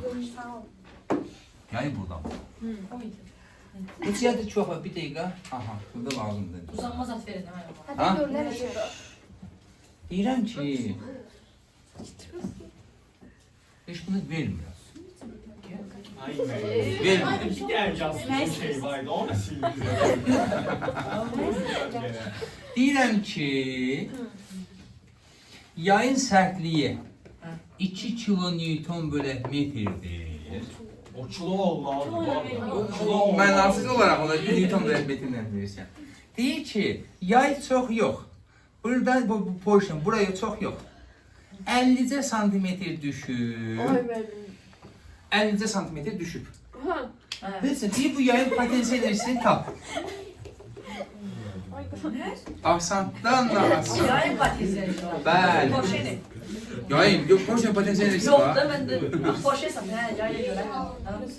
Onu indirmekle çevirəm. Şefin nə tər istəyir? Səçimlə sərbəst. İşte yazın bana göre ne tez Güvəni verməyəcəyiniz əminsiniz. Aha, Ben hiç ne Son kararınız mı? bəli. Əslində çox da fərq eləyə biləcək bəlkə də deyil. Sadə fikirləşsə daha rahat. Güvən verməyəcəksə xüsusilə. Vermirəm. Çox sadə fikirləşim, o da çox rahat alırsan. Əslində rahatdır. Çox rahatdır. Şəkil adam qorxusur amma çox rahat. Mənim belə bir dəqiqə baxım özüm Yoxsa şuradan. yazılmış Belə deyil. 1600 olsun. Yox, səhvdir, tamam səhvdir. Niyə al? Error nisbətlərdə H1-in H2 nisbəti R2 kvadratının Bəli. Bəli. Bax, bu H1 qədər düşürsə, səs gəl oradan. H1 qədər düşürsə doğru. 2 sm düşməlidir. Və düşməli yox, qalxmalıdır. 2 sm Bu da H2 qədər qalxmalıdır. Hadi ben de onu diyorum da o kadar sıkısı o kadar kalk. O qədər deyil axı. Yok da müəllim siz bilirsiniz. O qədər deyil. Baba bu nisbətə görə tapacaqsan bunu. Bu nisbətə görə tapacaqsan. Yəni nə yazacaqsan? 20R2-nin kvadratının R1-in kvadratına nisbəti H2-nin H1-ə nisbətidir, eləmi? H2-də nə qədər qalıbsa, yay o qədər sıxmı? O da alır. O demək x-imizdir. İlk öncə nəyi tapaq? H2-ni. R2-miz neçədir? 25R kvadratı bölə R kvadratı bərabərdir. Deməli, burada yox, H1-in H2-yə nisbətidir. H1-imiz nə qədərdir? 50, hələk santimetrdən yazıram. Bölək H2. Elə? Nələr gedir? R2 H2 nəyə bərabərdir? 2 santimetr. O da 0,2 metr. O da 1000 olacaq. Potensial enerjimiz isə ürəyin istəyir uşaqlar. Biz yan sözün yerə salmayacaq ki, F bərabərdir Kx. Ya mən F kodu bölü çıxarmışam. F-i nə tərəf almışsan? Kx. Yer Mən F potensial. tapmamışam da. Mən birbaşa F tapmışam. Tamam da. Ben bir de K'nın X'e bakmamışım. Biraz onları... Yazıram 2000. Vuraq 0,2, vuraq 0,2, vuraq 2. Bu nə eləyir?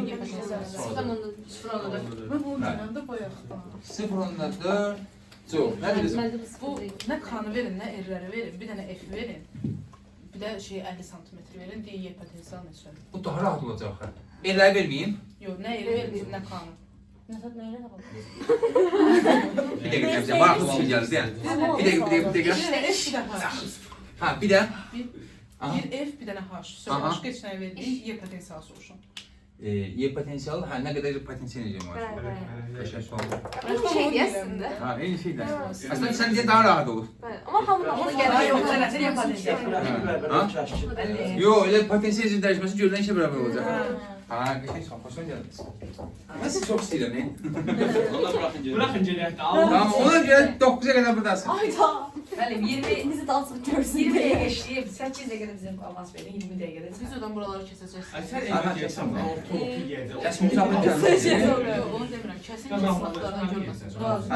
Yox, şəxsin qalır, sual qalır. Ha, tamam. Sual qalır. Nasıl fikirlər gedir də? Sözsün yahu. Ben bir daha o dediği variantda sənə baxaq görək. F1, H1, Ha, F2. dəyin görün bir dəqiqə. Deməli, bu sualda F-i ver, H-i ver, yayın potensial enerjisinin dəyişməsini tap. Aa, biz F2, H2'ndə tapa bilərik oradan. Aha. Aha. Niyə belə var? Və bir dənə saatə şey edəcəksən. Elə burada görülən iş, burada görülən işə bərabərdir. İşlər eynidir. O da potensial enerjinin dəyişməsidir. Deyir ki, yer ətrafında hava varmı? Bəli. Var. Bu hava zərrəciklərinin ağırlıq və təsir edir. Eləyir mi? Eləyir. Eləyir.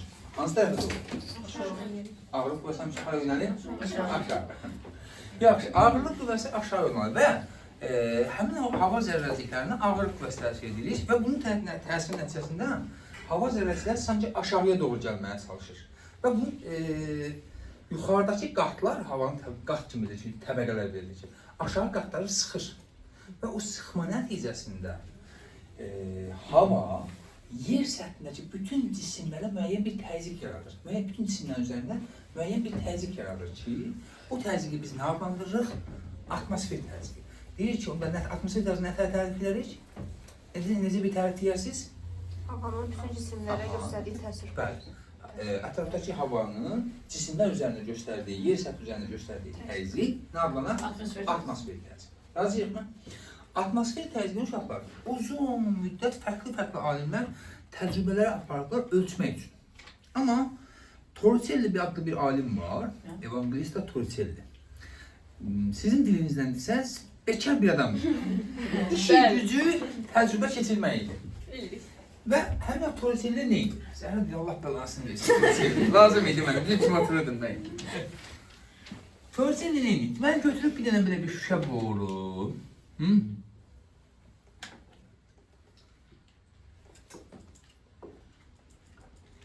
Uzunluğu 1 metr.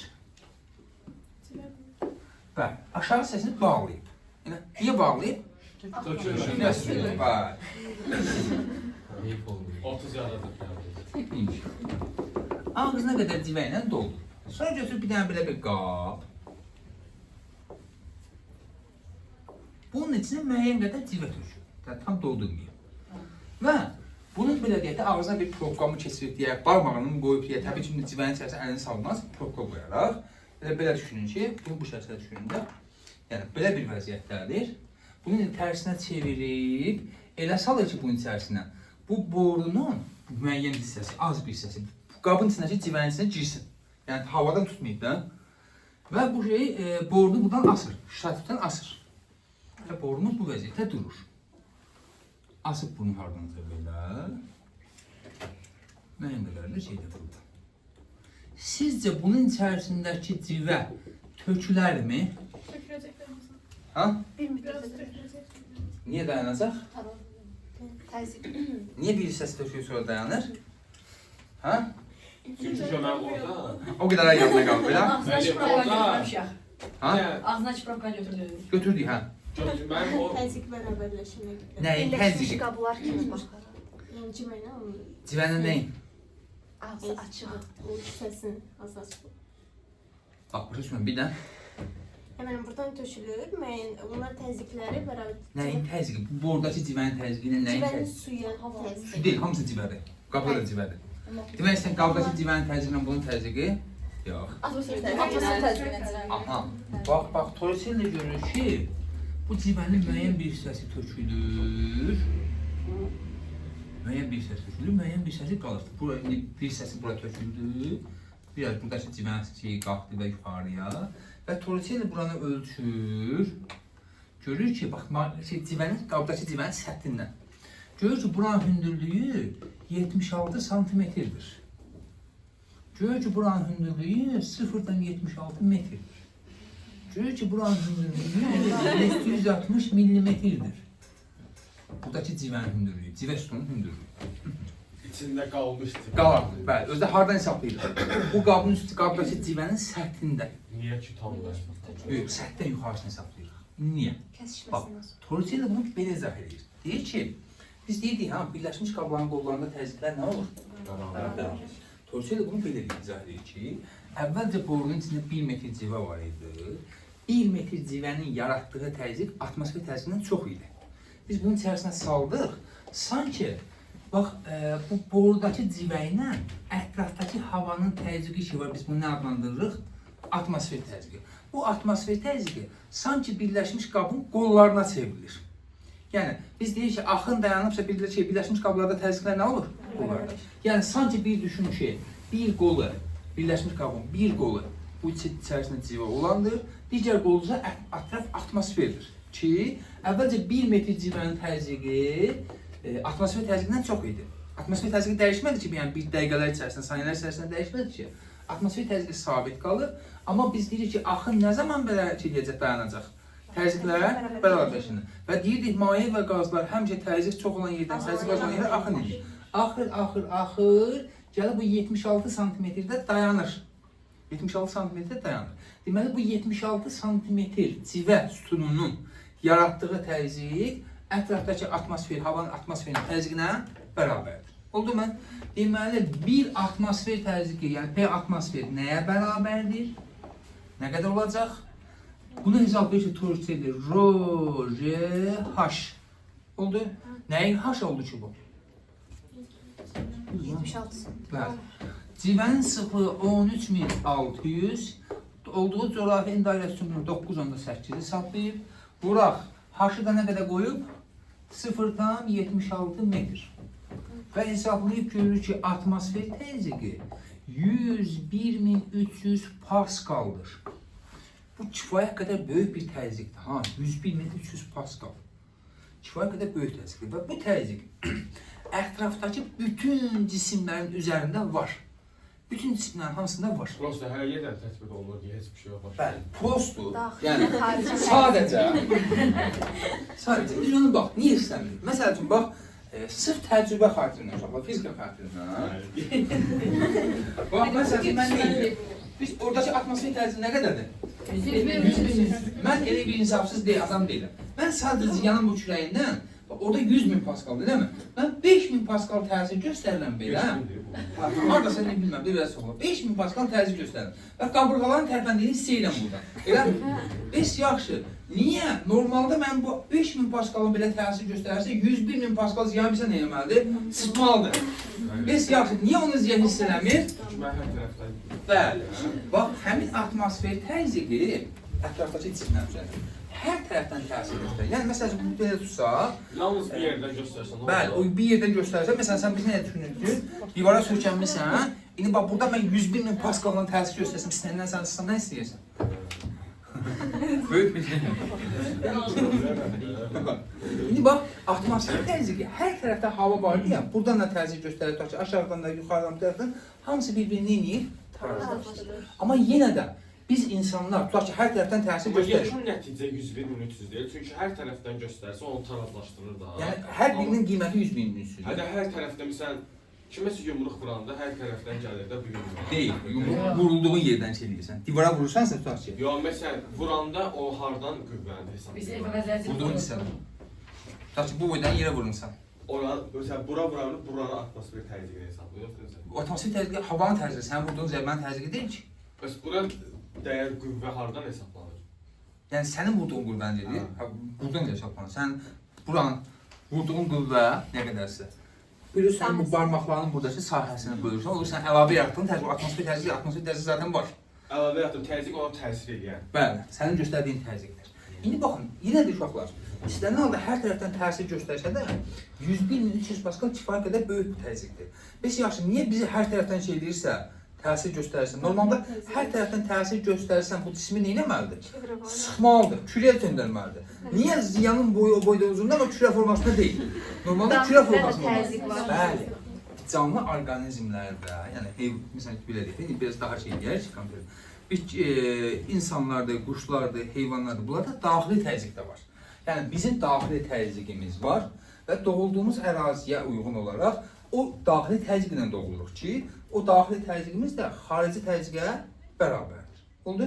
Xarici təzyiqimizə, xaricini göstərən atmosfer təzyiqlə bərabərdir. Məsələn, Onun onun haqqında dilindən asılı olur. biraz sonra danışacağıq onun haqqında. Sağ ol, yoxsun. Orada siyahıda ayağın hı yazıb qabağına. O hansı ayağındır? Hı, yoxsa mı? Ay mı? Mı? Yok Mehdi'ye bak. Mehdi'ye bak. Ha. Sen sırf odasında ayağım var ona göre. Ona kedim var. Yazıda bakmadım ki de Mən nə yazdım. bilim, sən nə yazırsan?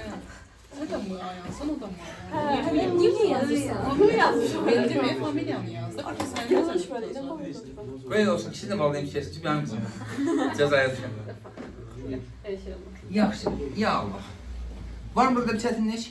İndi, deməli, deyirik ki, atmosfer təzyiqi nə qədər təzyiq, yəni nəyə bərabərdir? Deyir, 760 mm civə sütununun, yəni 760 mm-in dürüyündəki civənin yaratdığı təzyiqə bərabərdir. Yaxşı, bu 101.300 Paskaldır. Biz bir çox hallarda 100.000 Paskal götürəcək. Yəni 10 üstü 5 Paskal götürəcək. Hə?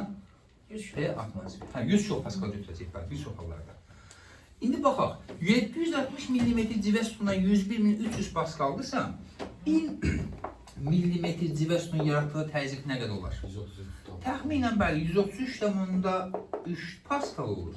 Biz onu hesablayırıq, nə qədər götürürük? 1 mm civə sütunun yaratdığı təzyiq 130 Paskal götürürük. Yəni ortaq bir şey, yuvarlaq bir şey bilirik. Hardasa istifadə oluna bilər. İndi yer səthindən yuxarıya qalxdıqca atmosfer təzyiqi artır, azalır. Bu arada bu cihazın adı uşaqlar barometr gedir. Atmosfer təzyiqini ölçmək üçün istifadə olunur. Hə, Yuxarı qalxanda azalır. Niyə? çünki daha az. Bəli, hava bir yaxın yuxarı qatda aşağı qatda sıxır, çoxsa aşağı doğru gəlməyə çalışır ki, gəlir də və yuxarıya qalxdıqca havanın sıxlığı azaldığına görə yaratdığı təzyiq də nə edir? Azalır. Yenə bunun üzərində bir çoxlu təcrübələr aparıblar. Yenə də bu ölçmək kimə qismət olub? Torricelli. Yəni beşarsıqdan bu da ölçülür.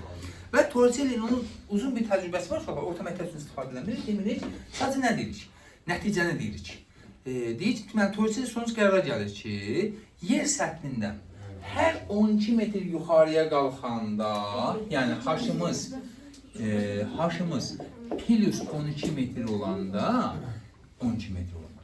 təzyiqimiz minus 1 millimetr civə sütunu azalır. Yəni təxminən 130 paskal minus 130 paskal təxminən neymiş? Azalır. Hər 12 metrdə 1 millimetr civə sütunu azalır. İndi məsələn belə düşünün, biz neçənci mərtəbədəyik? Birinci mərtəbə. Hər mərtəbəni götürsək 3 metrdən, hər mərtəbəni götürsək 3 metrdən. Neçənci mərtəbədə olan insan bizdən 130 metr, 130 paskal aşağı təzyiqə məruz qalır. Dördüncü? Bizdə 5-ci tavan Bir də təbii siyah oldu. Bax, biz neçənci mərtəbədəyik? 1. 1. Biri hər 12 metr yuxarı qalxanda təzyiq 1 millimetr civəsinə azalır. 4-cü Neçənci mərtəbədə aşağı yaşayan insan bizdən 130 paskal hal-hazırda. Mənim yerimdə duran bir insan məndən 130 paskal aşağı təzyiqdə. Niyə 5-ci mərtəbə? Çünki 4-cü patoloqu, 5-ci Patoloq dediyiniz uşaqlar tavan. tavanı, Aha. 5-ci polu. Döşəmə. Yəni 4-cü tavana zaten adam qalmayacaq. Ona görə 5. Ona görə 5-ci mərtəbədə. Çox uşaqlar 4-cü mərtəbə götürür. Buradan yuxarı 12 metr sayası olsaq, 3 metr getdi 2-ci mərtəbəyə.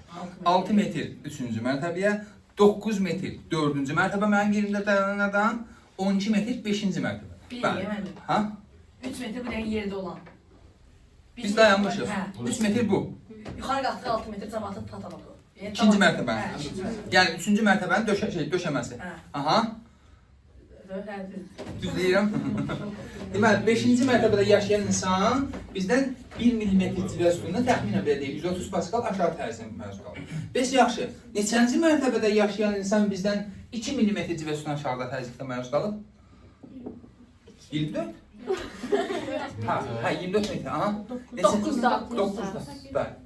9-cu mərtəbədə yaşayan insan, yəni hal-hazırda burada mənim yerimdə duran adam, ya da sənin yerində dayanan insan bizdən təxminən 260 paskal aşağı Yəni 2 təzyiqə. millimetr və sütun, yəni Bəli. 2 dənə alışını sayılır. Bəli. Onda məsələn, bax bunun üçün belə bir sual deyir. Deyir ki, uşaqlar təpənin deyir ya da dağın deyək də, ətəyi haradır? Aşağısı. Sizin üçün bir coğrafiyadan sıfır məlumatlarımız olsun deyir. Bəs yaxşı, zirvə haradır? Ay, siz zirvədəsiniz. Siz zirvədəsiniz. Deməli deyir ki, dağın dibində barometrin göstərişi 760 millimetr göstərir.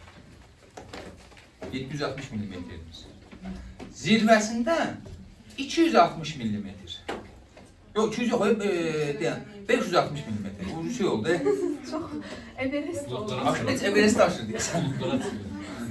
Deməli, zirvəsində isə 560 millimetr civə sütunudur. Həmin dağdır, təpədir, nəsə onun hündürlüyü nə qədərdir? Baxırsınız müəllim. Deməli, dibində 760 millimetr civə sütunu, zirvəsində 560. Ondan bir şey alın. Mənim. Değil mi? Siz bu. İndi baxaq, deməli deyir ki, 1 millimetrə nə qədərdir? 12. Aha, 12 metr. 5 yaxşı. Yuxarıda nə qədər idi? Ətəkdə nə qədər idi? 760. Aha. Zirvədə 560. 560 millimetr civə sütunu. Fərq? 200. Ondan desən ki, 200 millimetr civə sütununa da H. H nə qədər olacaq? 2400. O bax, normal. 2400 metr. Bu çox hündürdür. Kifayət qədər hündür. Yəni düzdür, Qafqaz dağları üçün burada böyük bir hündürlük deyil, amma normal hündürlük. Var mı çətinlik? Bax, bunu deyir uşaqlar. Hündürə qalxdıqca təzyiq azaldığını, yəni öz ölkəmizdə də görə bilirik. Məsəl üçün düşünün ki, bəli, rayonlarımıza gedəndə, yayda məsəl üçün, oturmuşuq da yayda şəhərdə. Biz əslində Bakı digər rayonların, bir çox rayonlarla müqayisədə çox aşağıdadır, çox ehtədir. Hətta, bilməm nə dərəcədə dəqiq məlumatdır, dəniz səviyyəsindən 10 metr, 20 metr aşağıdayıq biz. Yəni, normal qəbul olmuş dünyada dəniz səviyyəsi, hansı dənizə görə hesablayırlar onu, dəniz səviyyəsindən normal qəbul, yəni Xəzər dənizin səviyyəsindən yox. Normal qəbul olmuş dəniz səviyyəsindən 20 metr aşağıdayıq. Amma nə dərəcədə dəqiqdir o məlumat bilmirəm. İndi düşün ki, biz gedirik buradan İsmailinin hansısa kəndinə, məsələn, Leviyin hansısa kəndinə, elə maşından çıxanda orada sən, belə bir rahatçılıq hiss edirik. Hətta belə bir gərinləşir ki, bir papadan maşından Çünki hazır. ciyərlərin genişləndi.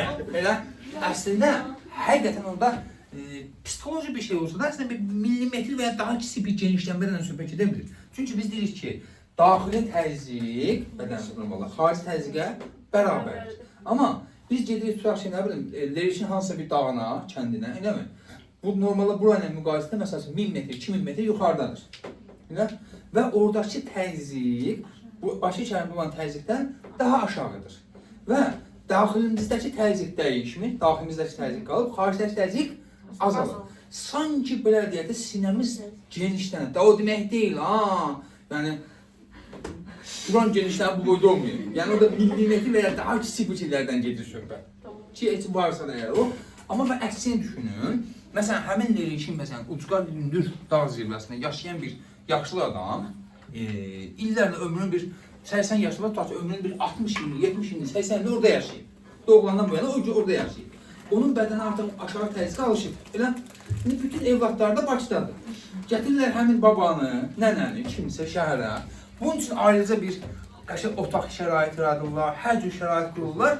Amma 2 gün keçmədən həmin baba, nənə qaçır rayona. Niyə? Sözü nə olur? Sıxılıram. Başlarım ağrıyır. Bəhanələr fərqlidir. Deyir, sıxılıram. Səbəb? Sıxılmanın səbəbi nədir? O adam daxildə aşağı təzyiqlə yaşayıb illərlə ömrünü belə şey deyib. İndi Bakıya gəlib. Daxildəki təzyiq az, xaricdəki təzyiq isə çoxdur. Adam sözün həqiqi mənasında sıxılır. Biz onu bəhanəyə sevk edirik, adlandırır bəhanə. Məsələn, o zamanda biz də məsələn o tələbə vaxtı nənəmi gətirdik Bakıya. Bir gün qaldı, elə getməyə bəhanə axtarır, 2 gün qaldı getməyə bəhanə axtarır. Axırda bəhanəsi nə oldu qaçmaq üçün? Düzələm az qalacaq. Halbuki daim gedən eyni məhnədədir. Yəni dayı gedir, orada zaten düzələrə yem verəcəklər. Düzələm az qalacaq, bəhanə olmayacaq. Bəhanə eləyək, qarşıdırır. Yəni o bəhanə idi. Amma əslində hər daim mən orada sıxılır. Yəni bilmirəm, indi biz onu bəlkə də cavanlıqda hiss eləmirik, yaşlı nəsil onu daha çox hiss eləyir. Amma fərq var, təzyiqlərdə ciddi fərq var. Yuxarı çıxanda yəni qulaq tutulması. Hə, o məsələn onu yaşayıram mən daim. Rayona gedirəm, gəlirəm, məsələn 1-2 gün qulaq tutulmazsa yaşayıram onu. Amma o şeydə şey yox, nəfəslə bağlı yox. Var mı çətinlik? Hə? Yaxşı. Deməli, bu oldu bizim atmosfer təzyiqimiz. Atmosfer təzyiqini nə ilə ölçürük? Barometr. 2 növü var. 1. Mayeli barometr. Mayeli. 2. Metal. Metal barometrə belə...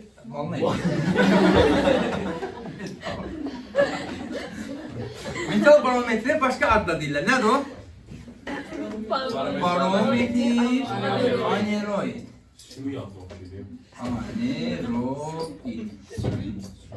Aneroid. Ondan biz yaxşı. Mayələrin və ya qazların təzyiqi nə ilə ölçülür? Manometr. Bəli. Harda görmüsünüz? Heç. Nəfər görməm. Görməmiş ola bilməzsiniz. Newtonda. Manometr bir də deməli. Manometr. Mayələrin və qazların təzyiqini ölçmək üçün. Hətta bəzən belə deyil. Atmosfer təzyiqindən böyük və ya kiçik təzyiqlər ölçmək üçün. Kitabda bəzən belə deyil. Kombidə. Bəli. Kombidə. Hə. Real həyatda deyirsən. Hə, də. Mən də deyirəm Newton. Bəli. Kombidə orada şeyin təzyiqini göstərir var. Orada şeylə göstərir. Gəncə aparat. Şeylə bir atmosfer təzyiqindən göstərir. Hə? Axı suyun təzyiqini göstərməm. Mayələr və qazların dedik də. Hər şey. Başqa ən bəsidi demək olar ki, hamımız görmüsünüz. Bəlbəsinə. Termometr. Yəni daha doğru.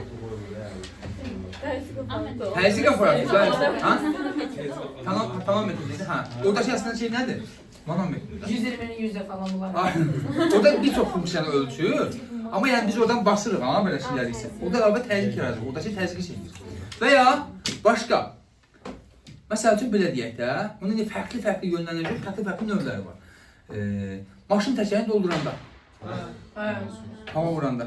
Orada da yəni fərq deyil, 2 eli biri bir yarım. Hə, orada artıq şeyə görə, maşına görə şeyə görə dəyişir. Oldu. Çətindir mi? Nədir? Sonra var uşaqlar nə? Deməli, manometr nə üçündür? Mayələrin və ya qazların təzyiqini ölçmək üçün. Başqa var cihazımız nə? Aerometr. Sıxlıq. Aerometr. Nə üçün istifadə olunur? Mayələrin sıxlığını ölçmək üçün iş prinsipi Arximed qanununa əsaslanır. Arximed qüvvəsinə əsaslanır. Sonra var bir dənə nə? Altimetri. Hündürlük ölçən nə? Altimetri. 6 metr? 6 metr. Ha? 6 metre yapalım. 6 metr. Hündürlük ölçmək üçün istifadə edilir. Oldu. Var mı bir çətinlik? Gözəl. İndi baxaq nəyə uşaqlar? Atmosfer təzyiqi bu qədər kifayət eləsin. İndi baxaq 1-2. Yox, bu şey deyə sonra da kəsilməzlik zad deyə sonra. O pardon, hə.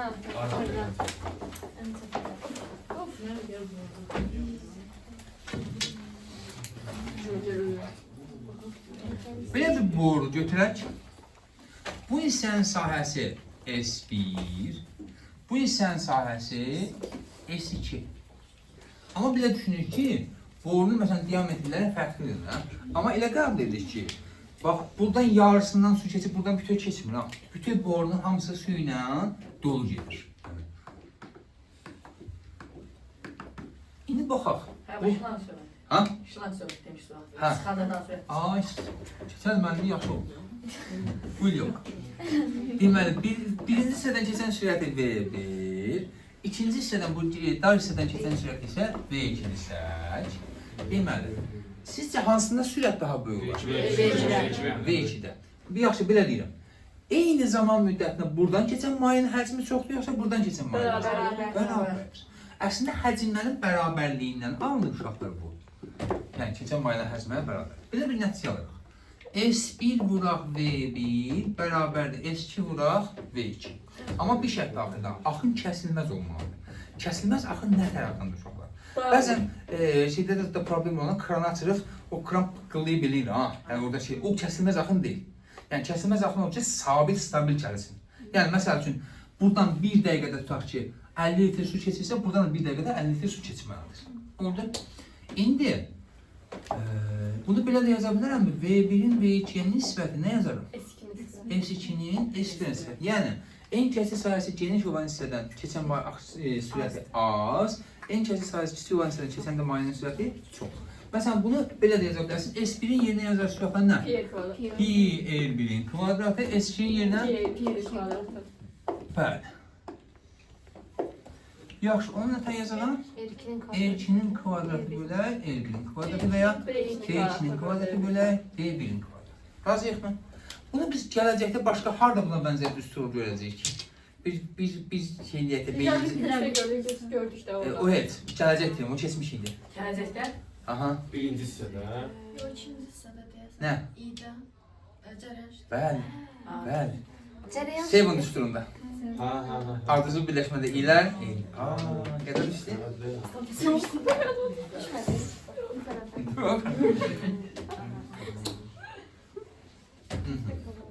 Var mı bir çətinlik? Oldu. İndi baxırıq nəyə uşaqlar? Arximet qüvvəsi. Ben bu şey dedim de onu da Hə, Bedouin deyə ondan sonra şey deyək də. Ben Deyən demişik də düz deyir. Buradan qutaraq. de vakit demişim. Biz Arximeti çəkini bitər sonra göndərib sizə. Bana kal. Niyə müxanı gəlsə qalır? Ha? Bayağı anlamışsın. Bundan deyim də güneşin ətə getirdim. Ben həqiqətən 36 getdi yol bilmişsiniz. 36. Yox, yeni güneşli. Niyə bu bundan qərban nə fərq edir bilmirəm. Niyə populduğunuzu bilmirəm. Bundan yox. Ben Atronikan yanına 80 geldim. yolu. Bəli. Sonra Ha. düşür oradan aşağı 62 yol. Ha 60. Oradan Oradan gedir güneşliyə. 35 qalan. Tərəfdən üstündə güneşli. Dönüb içəri. Ha, yeni gitmiş bence. Yeni getmiyor. Düşersen gel orada bile Sən izleyemezsin. çəkəcək. Başım var.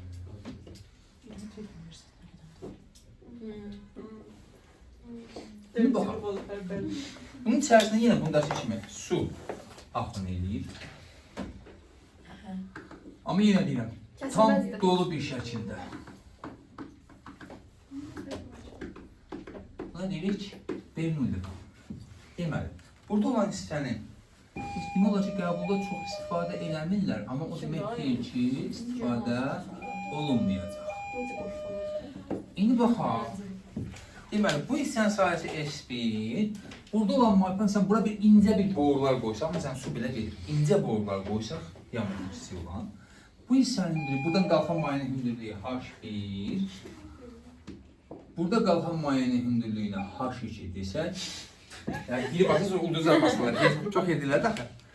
İndi burada belə bir şey olur. Bernoulli belə deyir. Deyir ki, indi baxın, en kəsik sahəsi harda çoxdur? Burada. Elə sürəti V1, bu hissədən keçən sürət. Benim telefonum çayır. Ha. Buradan keçən sürət V2. Bernoulli belə deyir. İndi baxaq, Bernoulli belə deyir ki, bu arada maye sütununun yaratılmışdır. Hidrostatik. Deməli, hidrostatik.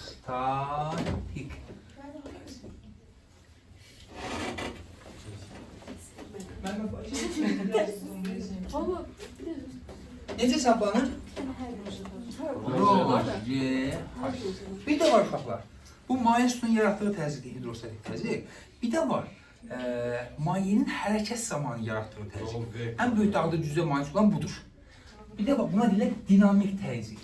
Nə deyirik? Dinamik təzyiq. Bu da belə yazılır. Rho V kvadratı bölü 2. Dinamik təzyiq nə idi? Hərəkət zamanı malik olduğu təzyiq. Suyun. Mayenin deyək, təkcə su deməyək də. Hə, tamam, mayenin. O hündürlükdə yoxsa? Yox, hərəkət zamanı, bu axın zamanı. Bax, əsas dağda cüzə malik olan budur. Məsələn, o tsunamilərdə zadda, məsələn üçün, tutaq ki, xəbərlərdir ki, məsələn, 4 metrlik bir dalğa gəldi. 4 metrlik dalğanın təzyiqi nə qədər ki, yaratdığı təzyiq? Rho, G, H, 1000, buraq 10, buraq 4 metr. Elə 40 kilopascal. Çox deyil. 40 kilopascal çox deyil. Amma orada dağıtıcı gücdə 40 kilopascal heç bir dənə balaca bir metal turbanı belə şey eləməyəcək, əyməyəcək ki. Yəni üstünə təyəcək. Amma, hə, suyun hündürlüyünü yaratır təzyiq. Amma hərəkət zamanı olduğu ki, təzyiq, o dağıntılara səbəb olan nədir? Suyun sıxlığı, suyun sürəti. Bəli, əsas sürət. Bəli. İndi deməli deyir ki, Bernoulli belə deyir ki, bütün hissələrdə təzyiqlər bərabər. Yəni hər yerdə tam təzyiq eynidir. Tam təzyiq nəyə bərabər olar ki?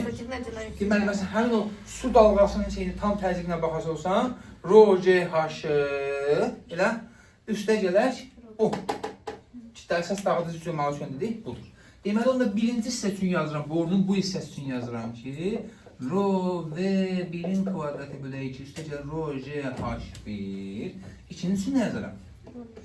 Rho G H2 üstə gəlir Rho V2'nin kvadratı bölü 2. Tam təzyiq hər yerdə nədir deyir? Eyni. Onda belə çıxır ki, hündürlük, sürət çox olan yerdə, məsələn bu halda V1 V2'dən kiçikdir. H-lar üçün nə deyirsiniz? H2 böyükdür. H1 H2'dən Böyük. bax da qızım, burada sürət çoxdursa, Sürət azı demədik. sürət azdırsa, düz deyil. H1 H2'dən Kiçikdir. Böyükdür. bax qızım, bu H, bu V kiçikdirsə, cəmin sabit qalınmasının H nə olmalıdır? Böyük. Aferin qızım. Nə olur? Hiçbir H-dən böyük. Benim baxa bilərik ki, mən o yavaş gedirdi ya, oranı da əhatə edir. Sürətli Bəli, gedəndə mən ona məsələn belə deyirəm. Amma bu deyəcəyim fiska deyil, amma başa düşmək üçün rahat qızım. Məsələn belə düşünsən. Deyirsən, burada sürət yavaşdır, amma fiska deyil, amma anlamaq üçün rahatdır. Burada axın sürəti yavaşdır, yuxarı qalxmaq üçün rahat siliyə bilir. Amma burada sürətlə keçir, fiska deyil ha. Amma bu siz qeyri-fiskanı anlayırsınız hamısına. Burada axın sürəti çox olduğuna görə yuxarıya çox qalxaq bilmir. Amma fiskanın əlaqəsi yoxdur. Yadda saxlamaq üçün yaxşıdır. Oldu. Var mı bir çətinlik? Əminsiniz? Bu da oldu nə? Bernoulli qaldı. Qısacası belə deyir ki, axın sürəti çox olan yerdə hündürlük az, axın sürəti az olan yerdə hündürlük çoxdur. Oldu. Ağzı açıq qabda tam təzyiq var deyə atmosfer. Ha, o qaldı. Hə, qaldı, düz deyir. Onu da deyim, sonra çıxım burası. Hə, tam təzyiq. Ha? Deməli, baxaq görək. Burada H hündürlükdə maye var. 2 dənə qabımız var, daha doğrusu. Eyni hündürlükdədir. İçində eyni qədər maye var. Birinin ağzı bağlı, birincinin. İkincinin ağzı açıq. Buranın hündürlüyü H'dir. Elə buradakı təzyiq nəyə bərabərdir? P bərabərdir rho c h. Bəs buradakı rho c h qədər mayenin təzyiqi var. Axı biz demişik ki, atmosfer təzyiqi ətrafdakı bütün cisimlərə təsir edir. Elə o cümlədən hər hansı bir açıq su hövzəsi olsa, ona da təzyiq göstərəcək. O üstə gəlib əlavə olaraq buradan nə var? P atmosfer. Onda bizim ağzı açıq qabda ya da ağzı açıq su hövzəsi deyirik. Tam təzyiqimiz nəyə bərabər? Rho j h üstə gələk nəyə? P atmosfer. Razıyıq mı? P atmosfer nə qədərdir deyirik? 10⁵ Pascal, yəni 100 kilopascal. İndi nə edirsiniz? 100 çok. Hadi 100.000 Pascal'da. Onda siz ne edirsiniz? Bak bu sıra hamısı. Hemen de. Bu sıra da ayağım. Ayağını sırasındayız. Bir iki üçüncü sıra var da yaxşı. Deməli, dedim bu sıra niyə bölürəm ki, hamımız 10 metr, 20 metr və 30 metrdə tam təzyiq nə qədərdir hesablayın. Bu arada bunun qardaş eləmə suyun sıxlığına 1000 verirəm. J'ni də ki 10 verirəm. Ha, buyurun hesablayın. Ne hesaplayalım? Deməli 10 metr, 20 metr və 30 metr hündürlükdə tam təzyiqi. Tamam. Hesaplayaraq ha. Keçəndən qalan o yarımçıq bilgilərdən şeyləri ataraq yox, hesaplayaraq. Bilirəm, Səma Hoca hazırlaşır şeylərə. Əməl mələk. Səma və Mələk yaxşı. Aşk ne tabii. 10 metr, 20 metr, 30 metr. Buramda tezgah değil mi bu? Allah'ım yarabbim. Ben de planım sahibi. İn. Kimsən? 10 metr mi? İndi baxaq. Deməli 10 metrdə nə qədər tapdınız uşaqlar? Şey. Bax, əvvəlcə nə hesapladı uşaqlar? Deməli əvvəlcə baxaq bir hesablayanda sonra hesab. P atmosfer nəyə bərabər? Məsəl üçün 10 metr üçün götürürəm, eləmi? R'miz neçədir? 13. J'miz, 10. H'ımız 10. üstə gəl 10⁵. Bu hansı nə edir? 10⁵. Onda bu neçə edir? 10⁵. Mən məsəl üçün 20 metr qoysam burada nə yazacaqdım? 2. 30 metr qoysam burada var 3. Elə onda bunları indi mən sizə rahat şifahi yazın. Siz sadəcə israrla həlli ilə yazmaq istədiniz. Özünüz israrla həllini istəyirdiniz yazmaq. Onda sonuç alınır ki 10 metrdə 2 vura 10⁵, yəni 2 P atmosfer. Elə 20 metrdə 3 vura 10⁵, yəni 3 P atmosfer. 30 metr üçün aha 4 P atmosfer. 5 yaxşı 45 metrdə qızım. Aha. 5'te. Qızım. Bilmez ettiğin herkes o. Turan 5 onda bir. 5 onda 5. Hemen donayım. Ondan deməli belə götürürük də. 10 metrdə 2 P atmosferdir. Ondan sonra belə deyim də hər 10 metr suyun yaratdığı təzyiq ortalama artıq təxminən 1 atmosfer təzyiqinə bərabər. Normalde düz 100.300 Pascal'dır. Biz ona 100.000 götürürük. Hər 10 metr suyun yaratdığı təzyiq nə qədərdir? 1 atmosfer təzyiq qədər. Ne var gelip güzel olur. Bəli. Nə oldu? Nə demədiniz hər 10 metrdə 1 atmosfer təzyiqdir. Axı o niyə kim? Bir dənə də çöldən var axı. Elə fərq yaradan oldu da. Bir də deyirsiz o belə. Nə? Deməli 10 metrdə 2 P atmosferdir. Hər 10 metrdə, onu deyirsən, 10 metr suyun yaratdığı təzyiq 1 atmosfer təzyiqinə bərabərdir. Şimdi zaten buradan hesablamadan çıxan da bu deyil. Oldu. Var mı çətinlik? Ha? Əminsiz. Bəli. Sınıf başlayaməli. Onda bir dənə belə bir qrafik versə sizə. Ayda. Da. 30 saniye tutmayı unuturam. Hə, sonra sizə nə hediyəsiydim mən? Ben bir mantın başardım deməli. Yaxşı, bax, mayenin səthindəki təzyiq nə qədər deyirik? P0. Elə? Bu hündürlüyü verirəm sizə nə? Çox istəmirəm. 51, P0 burada nədir? Atmosfer təzyiq. Hə, 55 və 65. Aha, metr. Nə qədər qızım? Düz deyir. Haş da o. Buna nə qədər olacaq? Tamamda 5, 7 tamamda. Aferin qızım. Altında 5 P0, bu 7 tamamda 5. 7,5 P0. Bu cür məsələlər versə işləyə bilərik. Bəli, bəli, bəli. Əminsiniz? Bəli. Fasilə. Sağ olun.